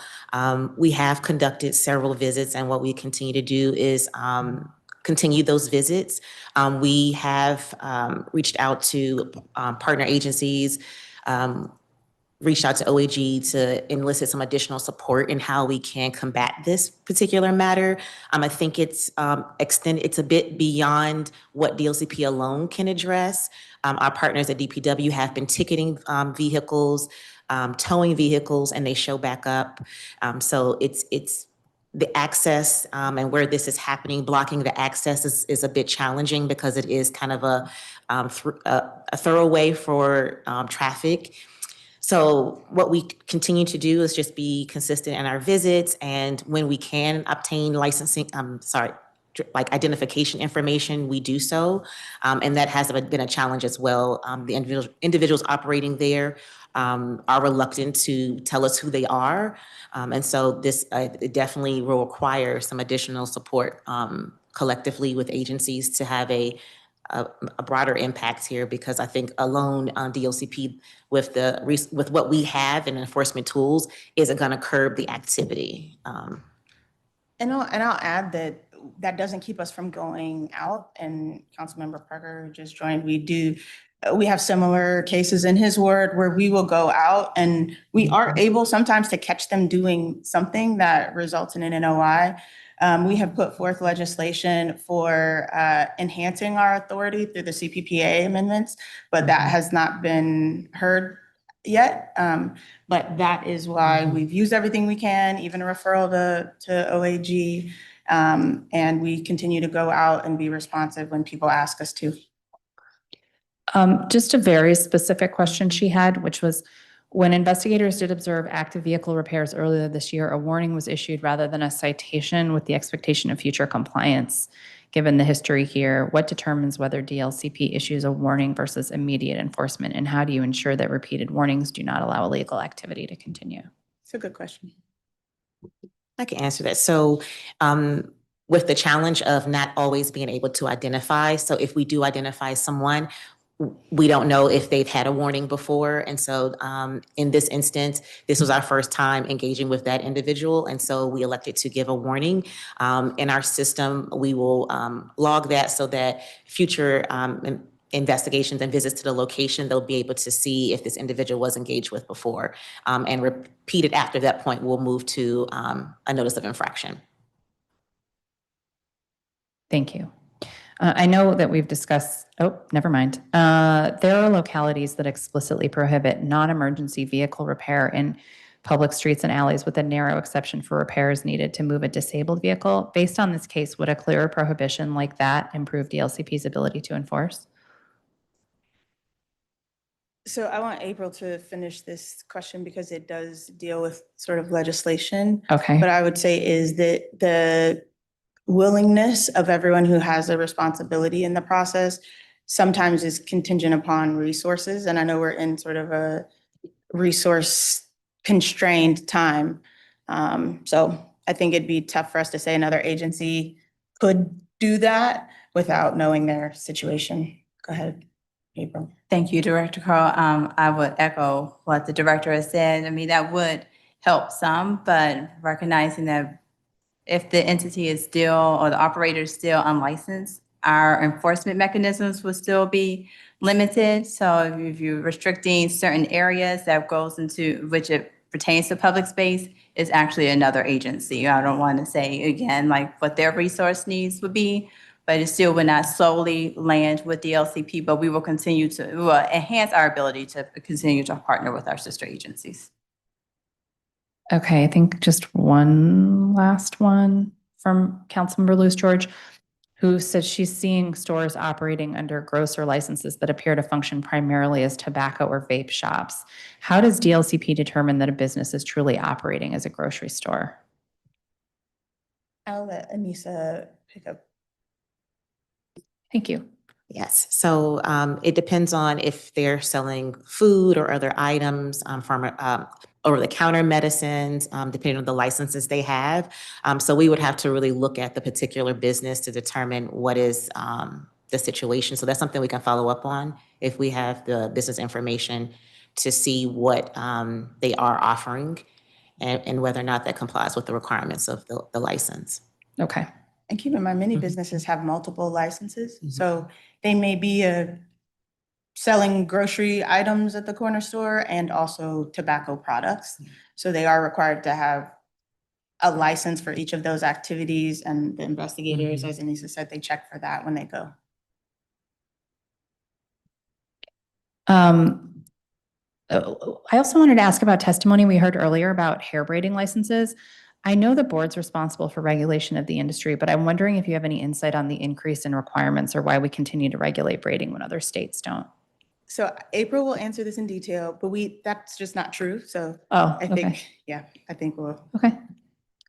So what we actually, or the board actually sought to do, and I did hear from the witness, and I appreciate that, was actually to enhance and expand the safety protection. So we have the braiding license, but it's actually being modified. So while the number of hours are increasing from 100 to 200 hours, it's actually in alignment with other states that have a natural hair and braiding license. So it's encompassing all forms of natural hair styling because there's different textures. And so it enhances and includes other training that the traditional braiding license does not have. And other states do actually have this. And this is what the board was modeling after. New York, North Carolina have a natural hair and braiding license.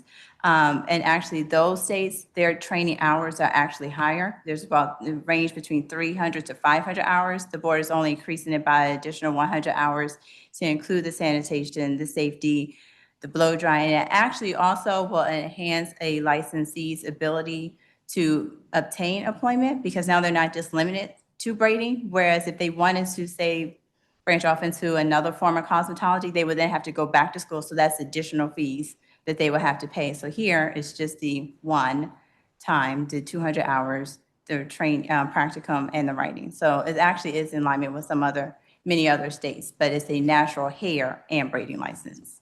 And that's specific to that natural hair endorsement. The holistic picture for barber cosmetology was we looked at what other states were doing. We wanted to make it easier for people to come here and get licensed. We also have reduced certain requirements for testing, for how long your test is active, so that the big picture is that it's easier to be licensed for barber cosmetology in the district. For hair braiding in particular, it wasn't spelled out, it was natural hair. And so making that specific, we had hair braiders tell us that they want to be able to have a sign in their shop too. And also the industry let us know that being able to say that you're licensed is important, and that it gives them some bona fides in the community. Where do they get the training that's required? There are a few schools. There's like Bennett, you mean braiders or everyone? Braiders. I actually don't know the answer to that. It sounded like this has been a problem, or this could be a problem, because you said there was nowhere to get the training. And I think in other states, the training component is, I think we can come back to you on that. Okay. Okay. I want to focus on vacation and short-term rentals. I'm happy to hear about the efforts to step up enforcement, but there's still thousands of illegal listings on the platform. So in your pre-hearing responses, you said there are currently around 4,200 active short-term rentals and vacation rental licenses or exemptions, but there were almost 6,400 listings on Airbnb alone as of September 2025. 3,000 of these listings don't even list a license or claim an exemption. And we have listings from hosts that have hundreds of other properties and hosts that say on their platform profiles that they do not live in the district, which puts them in clear violation of the law. Could you share more about what DLCP's monitoring system looks like?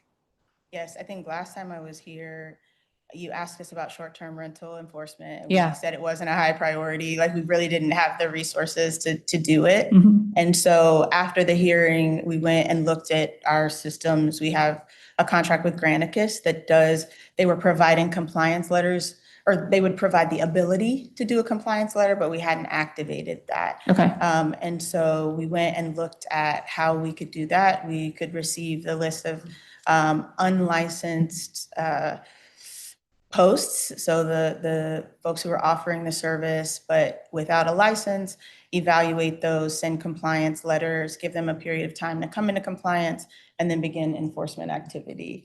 So we use our automated system with Granicus to generate the compliance letters. Someone on the licensing team will send the letter to everyone that we've heard has this particular issue in a subset of the city.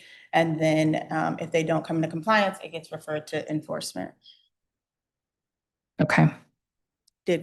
Yeah, and does Granicus do the reviewing of the listings too? No, our team does. Yeah, and then they just say, okay, Granicus, send letters to these people. Yes. Okay, got it. So it's like a manual thing. It is. So the evaluating, so the pull from all of the platforms, and that's one of the questions I believe you had, is it looks at all of the platforms, then it will identify the ones that are not licensed, and then the evaluation of those is manual only to make sure that there isn't a rental housing issue and other things. Okay, so you have some automation. Yeah.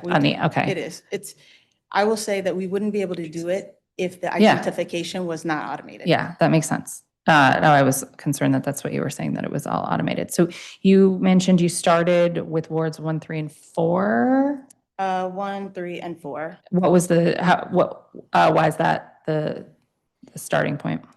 I'm not sure why the team picked those. Maybe it seemed like manageable numbers. Maybe it's because that's where most of the licensed activity is. I can get back to you on why those were picked. But in terms of why to do it ward specifically is because there is still the manual component with the team. So someone has to review them. And then there is still the enforcement activity that has to be done by a human. So April, go ahead. If I may, it was based on the manageable numbers. So we're now moving on to 6 and 7, 7 and 8, and then 5 and 6. And those numbers are much higher. So because this just was starting with manageable numbers, essentially starting out as a pilot, we will eventually scale up because the response has been pretty positive in bringing individuals into compliance, but that was just how the team identified. Maybe you should do it based on who shows up to the hearing.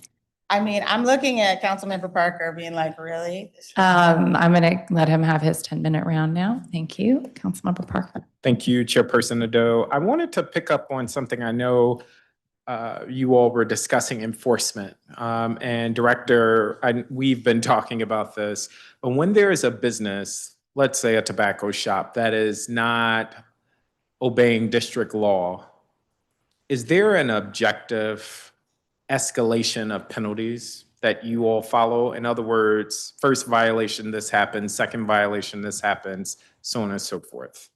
So that is built into the law, and these can speak to what we do. Yeah, so one of the great parts about that law is that we can escalate the fines without the first fine being adjudicated. So if we go back out for another visit and you still are selling it, we can immediately escalate the fines. In other instances, on the first they have to be found liable for the first instance before we can escalate the fine. So in the flavored tobacco law, it does allow us to do that. So we do escalate the fines. And then we are, a lot of times when it goes to OAH, our attorneys will work with the business to comply. So a lot of times the businesses will cease to sell, we'll go back out to verify. The ultimate goal is compliance, is to not close you down, but have you comply with stop selling the product. And so if that is not achieved, then we may have to escalate to other terms, which may be a cease and desist order. So it really depends on. And how many violations would it take for a business to receive a cease and desist? I think it depends. I think if the third time we come out, so essentially, in some instances, on the first occasion, if it's not, if let's say if it's not adjudicated and they come into compliance and then we go back out again and they have it, we will work with them again at that point. So I think it's kind of hard to say. It depends on the willingness of the business to comply. So I think that's. Okay. I would just say it still sounds subjective, or because even the fines, I would imagine, are changing from business to business per violation. And I don't mean that as a criticism, but it sounds like it's subjective. Like we may fine you this, we may fine them that, in an effort to bring them into compliance. No, the fees are the fees. So if it's a second violation, you get cited a second violation. Whether it gets reduced. So the fines are set. The fines are set in the law. So yes, the fines are set. So we don't get to make up the fine. So if we come back out and on a subsequent visit and you're found liable, we will escalate the fines. Whether it's reduced after that in an attempt to bring the business into compliance, it may be reduced at the OAH level. It may be reduced as a means of settling the matter and bringing the business into compliance, because some businesses will get a citation and they'll just let it linger. So we try to settle the matter, bring them into compliance, or move the product, and let's settle this matter. So, but the fines that we can cite are the fines. We do not get to modify them. Understood. Okay. Yeah, I just think there are some nuisance businesses that routinely flout the law. And I feel as though we're, as a district, too lenient on businesses. And what is top of mind for me, there's so much conversation about public safety and following the law, and let's be tough on the law. But it seems as though businesses are getting 3-4+ chances to not do what we've said is illegal, which is curious. Yes. And I will continue to apologize for my passionate. I missed that, but my team gave me a note that I missed in exchange.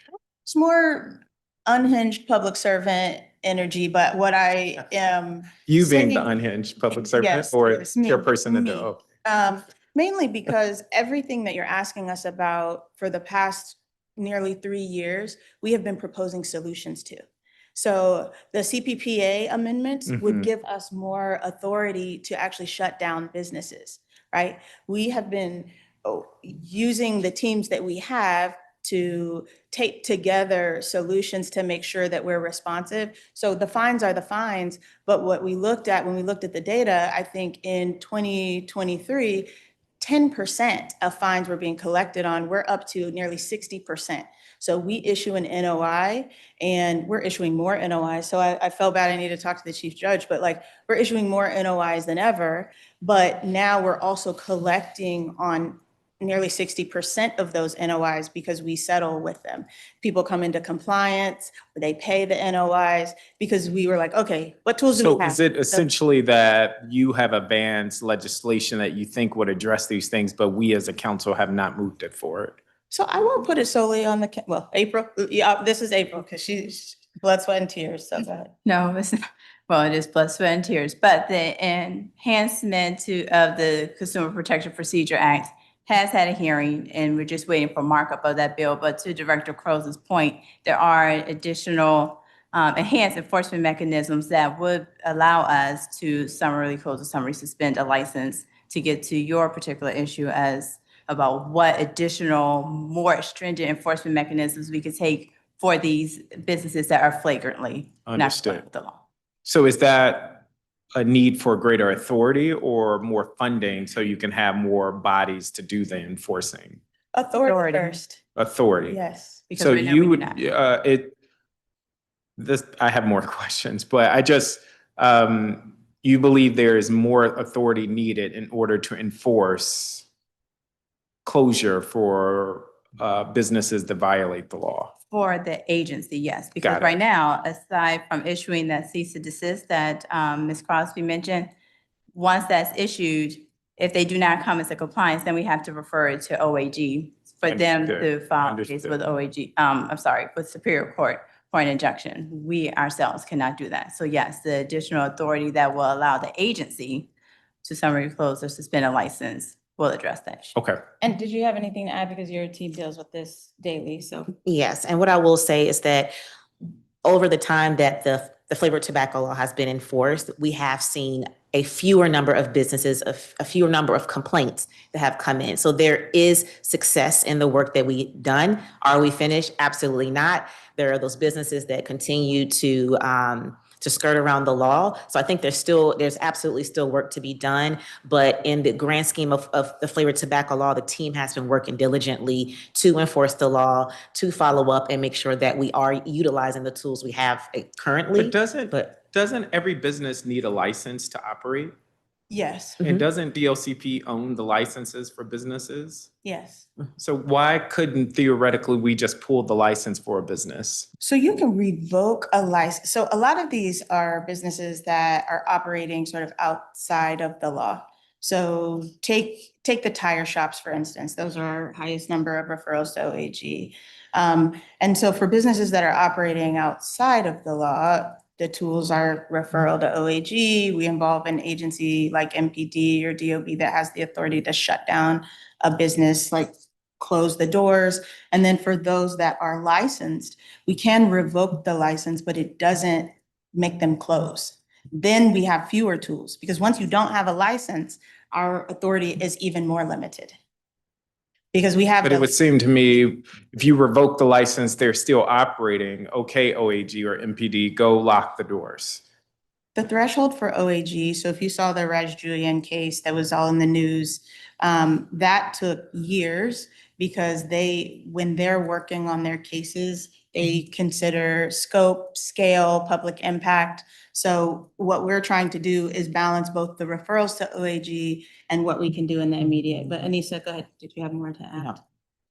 No, that is helpful. I did not intend to use my whole round on that. Okay. But I do look, okay, awesome. I do look forward to just learning more about this process, because we have to just hold some of these nuisance businesses accountable. And I'm glad to hear that that's a priority for you as well. Uh-oh, I'm getting a look. Is that not? You just wanted to say more, so. No, Okay, please. not to look, but I do want to acknowledge, because a lot of the conversation has been around flavored tobacco, to applaud our enforcement team, our CPU unit. There was a recent report that came out regarding tobacco enforcement across the states. And DC actually received a grade A for enforcing flavored tobacco. So I did want to acknowledge that. Is that American Cancer Society? Yeah. Nice, nice. Okay. How does DLCP track ownership of businesses and properties? Do you mean like beneficial owner? Yes. April, would you like to speak to that? And I will say also, when you get to this, one of the public witnesses mentioned that there's more we could do. But he also mentioned that we are the only jurisdiction in the entire United States that is actually doing this at all. And so we continue to improve it as well. So April can detail how we do that. But it is noteworthy that we are the only place doing it. And again, I don't want to go down this rabbit hole. I just want to make, so that legislation that you're referring that's in committee, would that authorize DLCP to be able to do the thing you say you currently cannot do, which is to close down a business, should they be in violation? Go ahead, April. Before, yes, that's that one. But Okay, got it. it doesn't mean that they will close without support from MPD or law enforcement. Does that make sense? Understood. Kind of like with with ABCA and the cannabis, Yes, they go with MPD support when they go to shutter a business. It would work very similarly for us. understood. Okay. Understood. And we're looking at others. So that's the enforcement of the Consumer Protection Procedures Act. So if you have, most of these cases also involved CBPA violations in addition to violating the business licensing laws. And we're adding additional teeth around what constitutes an unfair deceptive trade practice. But we're also looking at additional authority just for these enhanced or egregious business licensing violations. And we hope to have that in legislation introduced. Okay, soon. and But so yes. how do you track the ownership of Yeah, businesses' so properties? that's through our Corp Online system. So when an entity registers LLC, corporation, et cetera, they are required to provide their beneficial owner information, both residential address, street address, email address, phone number, and we collect that information and we have it for all of our entities. The new Corp Online system, you're actually now able to search So the any information. business in the district would be in that system, assuming they legally registered as a business. That's Yes, right. they're all registered entities. Yep, yes. Are you able to identify property owners or properties owned by the same people or businesses? Yes. One of the points made by the witness was about LLCs, like people still will Yes. register as an LLC. And so that is something that we're working to resolve. And if you think about it, most entities, they will register and then they renew each year. They do their filings on a recurring basis. And so it's not going to be an immediate switchover where you see no LLCs that are like 1234 Pennsylvania Avenue LLC. That is something that we're considering, but we also need to take into account the law around it, as well as kind of the state of the rest of the country. We're working to make sure that the district is competitive for businesses. People want to do business here, and good actors will have nothing to hide. I know that that's true. We also have had I several guess, cases. but what I'm getting at is it seems as though bad actors are able to skirt the law because you shut down this business, I'll just open up another one in another name, or I'll hide under another LLC.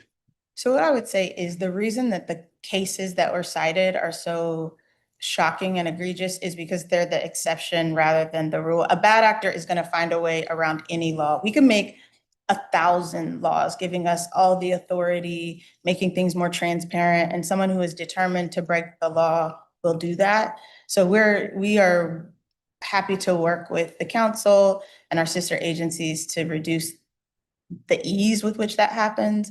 But I think it's the exception rather than the rule. And we have gotten very few complaints from businesses about the beneficial owner requirement. They're happy to actually be able to see their information as well as information of other businesses. Okay.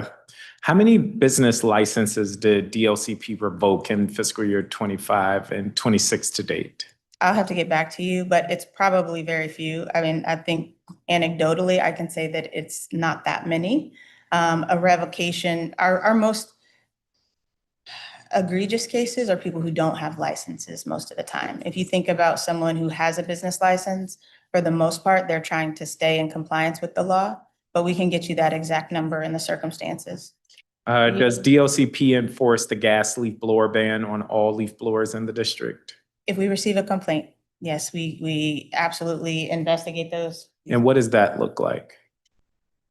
What I will note is that the number of complaints we've received for gas power leaf blowers has continuously declined over time. And I think it's attributed to the fact that the efforts that have been put in have started, people know that it's banned. So we have seen a trend over time that there has been a significant decrease in the number of complaints that we receive. Reports my office has received says DLCP doesn't enforce this. The gas power leaf blower? Yeah. We do. We can send you the exact numbers of NOIs. I think, and what we had heard from the industry the first few years was that it was going to take them time to replace all of their equipment. So I'm looking at an email that my team is showing me. It says this complaint has been investigated. The complaint is not enforceable as the equipment is a push machine. Yes. So push machines are not identified as, they are as part of the law, April, if you want to go, they're portable. But that was, devices. this email was in response to a complaint regarding a gas leaf blower. That was the response that the resident received back. Okay. But if they have misidentified, because a lot of the gas-powered leaf blower complaints are someone hearing, you're in your house, you hear what you think is a gas-powered leaf blower, and we can relook at this complaint for sure, send it back over to us. But you hear what you think is a gas-powered leaf blower, you submit a complaint, then it turns out to be a push mower. And apparently April is our expert on the difference between push equipment. It's how it's defined. So the ones that are pushed are not included in that definition of a gas-powered leaf blower. But as the director said, that complaint can be re-referred and we can look into that, but it does, it is how the term is defined in the law. Okay. I think Councilmember Nadeau brought this up, but about the licensing for Airbnbs and things of that nature. So I recently received a complaint from a resident that said a neighbor was illegally renting out their house from Airbnb. There seemed to have been some enforcement action, although the neighbor wasn't able to communicate that. But then the neighbor went with another vendor. I forget, somebody else other than Airbnb. Oh, like VRBO? Yes, yes. What is the enforcement mechanism there, or is that neighbor supposed to routinely just continue filing complaints? A single complaint about the address. If we'd done enforcement proactively, then we wouldn't have the complaint record in the same way as the neighbor complaining after they repost, right? So wouldn't that, if they, what is it, VRBO? There are a bunch of them. Let's say it's that Airbnb, company, they would have to register as well. Would DLCP have on record that this house has been flagged, it would show up again in the next compliance check. but nothing would stop them from registering? With VRBO, no, it wouldn't. Okay. And if you, I will just say, historically, the cooperation that we're getting right now from these short-term rental companies is greatly increased from what it was. They consider the district a partner in this, for better or worse, in making sure that the people who are hosting are actually in compliance with the law and safe and clean. So we have had great luck in having them take the places down, because I think when the law was first passed, I wasn't at DCRA or DLCP then, but what I'd heard anecdotally is they wouldn't even take them down. It would take years, and now we're at about 45 days with the whole process from identification to removal, and that includes that time to come into compliance. Okay. So it's greatly improved, but we will look forward to your feedback about what more we can do. Yeah, I mean, the headline for me is enforcement, and it seems as though you're moving in the right direction as an agency. But it seems as though we're pretty lenient with businesses where we're not seeing that across the board. Again, we get a lot of tough on crime talk where residents don't get 3-4 chances to mess up, yet businesses can flout the law and be given a chance. Councilmember Nadeau has been very generous with time. If I could ask one last question. Nuisance properties. Can you just walk me through the process of investigating and/or enforcing against nuisance properties? Anissa works really closely with DOB on this, so I'll defer to you. Yes, so we have actually been working with our partners at DLB to improve our systems. So one of the things we are now getting referrals from them of properties that would consider a nuisance, so that we can then take steps from there. We've also implemented a new referral process that will allow inspectors to immediately flow properties to us once the inspection is complete. That has increased the number of complaints and properties that come on our radar. Well, walk me through it, I'm sorry. So a neighbor files a complaint about a nuisance property. DOB is the initial agency to go out and say, yep, this is a nuisance property. Then they flag it for you all. Then what happens? So they'll flag it for us if that property is a rental property. If it's just a nuisance property that is not operating as a business. Are you referring to a rental that is a nuisance property, or just a general? But I mean, that's an important distinction. So it sounds like if it's not a rental, then that's on DOB. If it's a business, like if it's a rental or. Let's even just say it's a nuisance property and, if nothing is happening there, Yeah. maybe it's not a business. It's just, It doesn't come to us. so who handles that? DOB would handle that. Okay. The abatement, the identification and abatement of nuisance property is what DOB handles. And they work closely with us if there's an issue. with- And they will continue their fines process. Yeah, exactly. If it is a business, then you would then go through your fine process for a nuisance property. Let's say it's a corner store that's left in disrepair. But how would that work if, let's say, a business license is expired? So it's really clear for us what we do if the license is an issue, right? If they're expired or they don't have one or they're operating outside the scope, it's clear what we do. If it's a business that if it's something that never had a license and it's not operating as a business, DOB wouldn't necessarily now have any reason to engage with us. The confusion comes, I think, a lot of the time because to get a business license, you have to have a certificate of occupancy, right? And so we don't issue the certificates of occupancy, but it is a requirement to be a business in the district. So that piece with buildings, sometimes people think we have more to do with that than we do. But anytime they ask us a question or to support or to participate in, I don't know, like an evaluation of a boiler or something, because we license the industrial tradesmen, we do that. They're in our building, we talk to them multiple times a day, but is there a problem? Can you illustrate the problem? I'm way over time. I'm happy to follow up off. Yeah, feel free to follow up. But again, thank you, Chairperson Nadeau, for being so generous. Again, I just will end on this note that while I appreciate the progress, genuinely, I appreciate the progress DLCP has made, I think enforcement needs to just be a continued focus moving forward. But thank you. Thank you. Thank you, Councilmember. Excuse me. And we're back. Yes. Okay. And we were talking about Airbnb, or I'm sorry, short-term rentals and vacation rentals.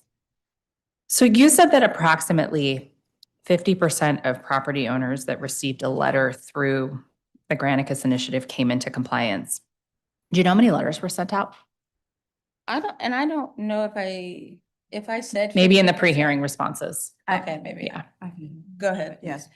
So total, so we focused in the pre-hearing responses. By that time, we have issued the letters towards 1, 3, and 4. So in that whole universe, it was 256. That was 111 were sent to residents in Ward 1. 30 were sent to residents in Ward 3, and 115 were sent to residents in Ward 4. What was the 50% you were talking about? Like they have come into compliance? Yeah, so Yes. I can add to that if it would be helpful. So in Ward 1, as I mentioned, 111 residents received the warning letters. Of those, 55 came into compliance. The 56 that did not were referred to our Consumer Protection Unit for NOIs. Ward 3, 30 letters were sent. 12 came into compliance, so 18 were referred. So that's a little bit lower than 50%, but still close. And then in Ward 4, 115 letters were sent, 53 came into compliance, and 59 were referred to CPU for. And so for those who didn't come into compliance, they were issued notices of infractions. How many of those remaining unlicensed operators have come into compliance after being issued an NOI? I think you just heard the OAH testimony, so I think Anissa can. We can follow up. We have to do a little bit more digging to get to the results of that. It's something we can follow up with to try to pull that data to see after issuance of an NOI, how many come into compliance. A lot of times if the letter is sent, maybe they're working on something to get their license and then they achieve it before we issue an NOI, or maybe we issue it and then they get their license. So I think we could do some more data pulling and follow up to see if we can come up with how many of the NOIs we've issued, how many of those individuals have since gotten their license. So yes, we did have a conversation at OAH with OAH about, compliance, but you have one extra tool here, which is, you know, if people don't respond to the NOI and self reflect, that the platform can take them down. So is that, have we already gotten to that next step? Are we? Yes, like Okay. we're doing that, and we actually like, and I don't have the stats, but OAH moves our cases pretty quickly. Okay. So. Yeah. But with the platforms themselves, y'all are communicating and you're getting listings taken down. Granicus does that, like that's the benefit of that contract. So Okay. even though we're consolidating our systems, we're maintaining the compliance portion of that particular vendor relationship. So Granicus does that. Are they tracking the number of takedown requests? We track the number of takedown requests. I don't know that they would. They do this across the country for lots of different states. They probably keep track of their work activity. Well, I don't care if they're not, but in your pre-hearing responses, you said you weren't. That's why I asked if they were. We keep track of how many have been taken down. It's okay. It's in the responses that I have. So. Oh, okay. Yep, we can send. Okay, well, then we'll ask you to We'll resend update that. Okay, that'd be great. Okay. How are you envisioning kind of scaling up? I mean, I know April just said ward by ward. I mean, that's the strategy, is just keep going ward by ward. It is, and it's 100% based on resource constraints, and this was something we hadn't done before. So to send out 4,000 letters and then just hope that we could manage the volume did not make sense as a strategy. Okay.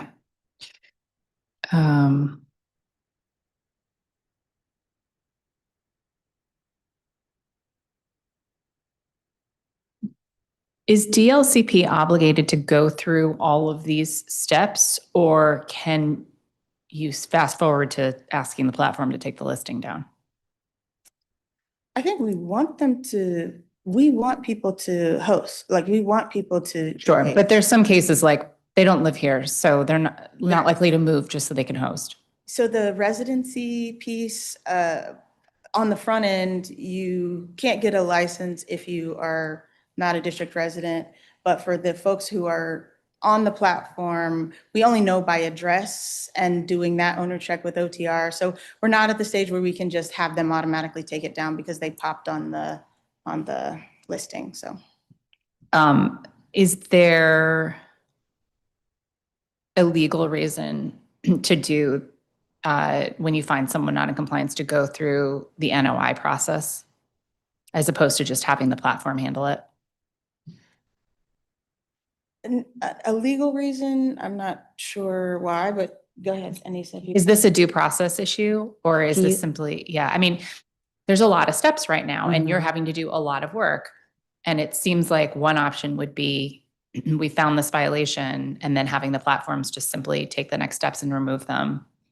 So what you just said is we found this violation. I think that's where the question is and why we do the investigation, because we are finding, and these are some of the questions I asked when the team told me the approach. I was like, we just have the list, just take them down. But what they found was that sometimes it's wrong. Like the list is not 100% accurate. Okay. And I don't know the percent of inaccuracies, but it's not always correct. There's square and lot issues, or there's a particular, like the owner name is different, so there are a variety of reasons why right now it makes sense to check it. And I would say after probably 12 months of data, and that's what Anissa was getting to, we will have enough information to streamline the process even further. Okay.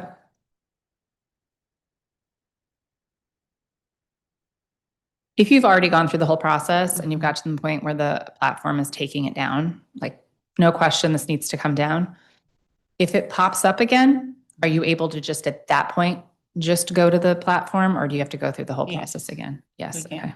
Yeah. We don't have to go through the whole process. Okay. Right.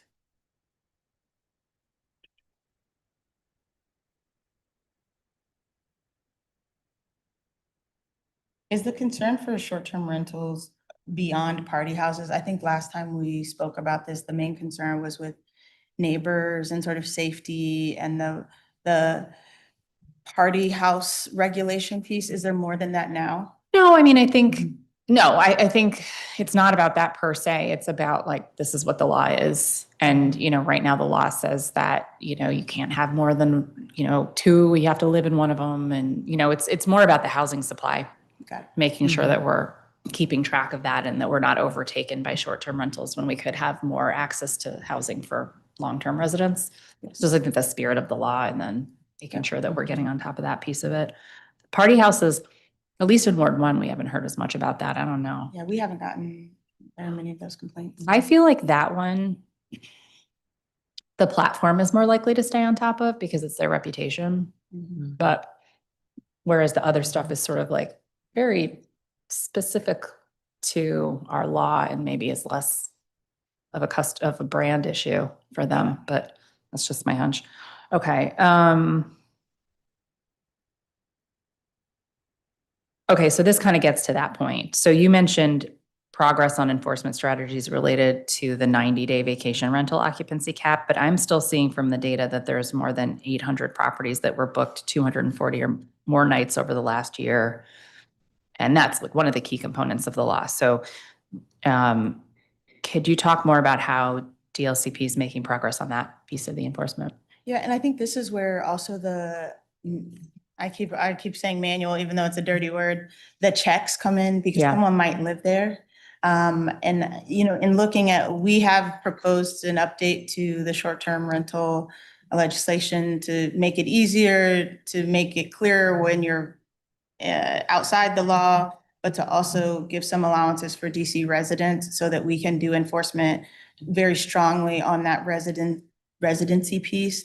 And then for those 249, some of them might actually be like owner occupied during the stays. They might live in the English basement and rent out the top or vice versa. So it requires some research. So like, for example, in that scenario, it's sort of just like misclassified as a vacation rental when it's really. That's one of the things we're changing in the new legislation because even I, and sort of like looking through the legislation, the difference between a vacation rental and another kind of short-term rental, and then how you monitor the 90 days versus if you're there, it's unlimited and those kinds of things. We're making it a lot easier in the proposed legislation. And if I may just add on to that. So another part, well, we didn't really define what compliance is, but in that example, it could be that they actually need a 1 or 2 family rental license. So it may be that it's not the short-term rental license that you need. You might actually qualify for and be better suited for the 1 or 2 family rental license. And we've had a few of those too. So come into compliance could be either you're complying, you're first getting the short-term rental license, you're complying with the short-term rental license, or identify what is the appropriate license for you. Or then you may realize that this is actually something that you do not want to do, and then you stop operating. So, well, maybe, but it seems like it's pretty lucrative if you're getting, you know, hundreds of is. nights a year. It is. And I think too, getting complaints from neighbors, people don't want to complain about their neighbors. I think before we said that we were doing complaint-based short-term rental enforcement, and you know, it's not it wasn't previously a very high area of complaint. So we're doing more proactive work with it. And Councilmember Deno, may I just follow up on one question? Yeah. I'm sorry.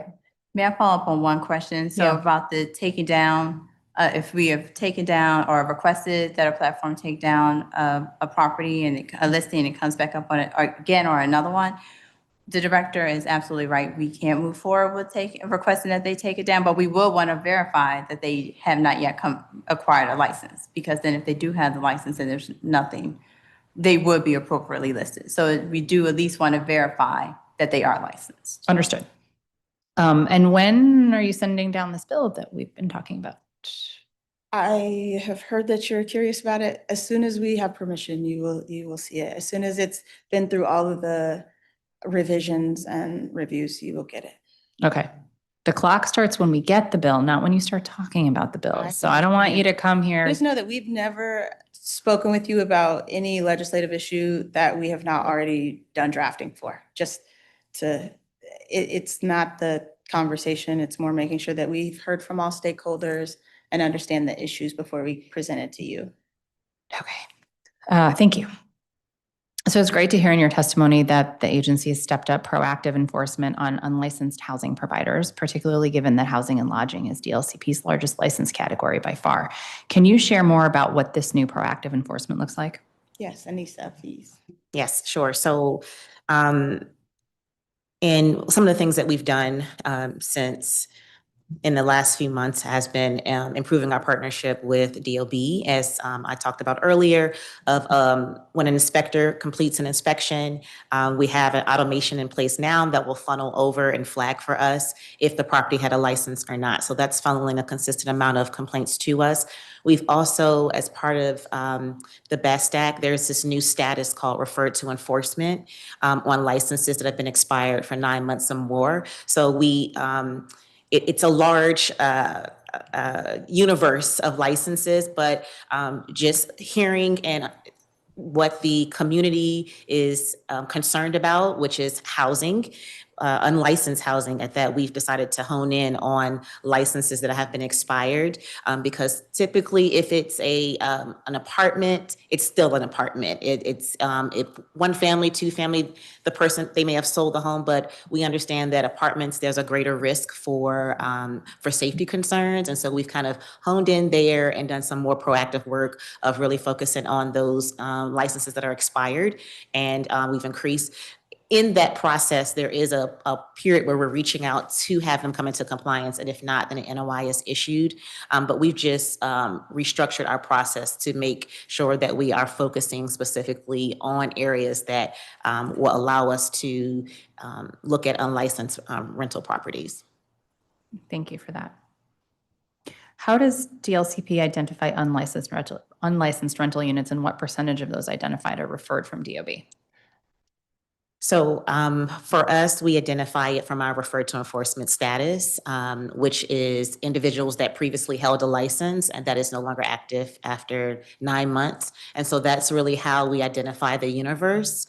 And in relations to the number that are coming from DOB, the number of referred to enforcement cases that we're looking at, I can give you exact percentage, but the number from our internal sources and what we're finding is at a greater percentage than the ones that we are getting from DOB.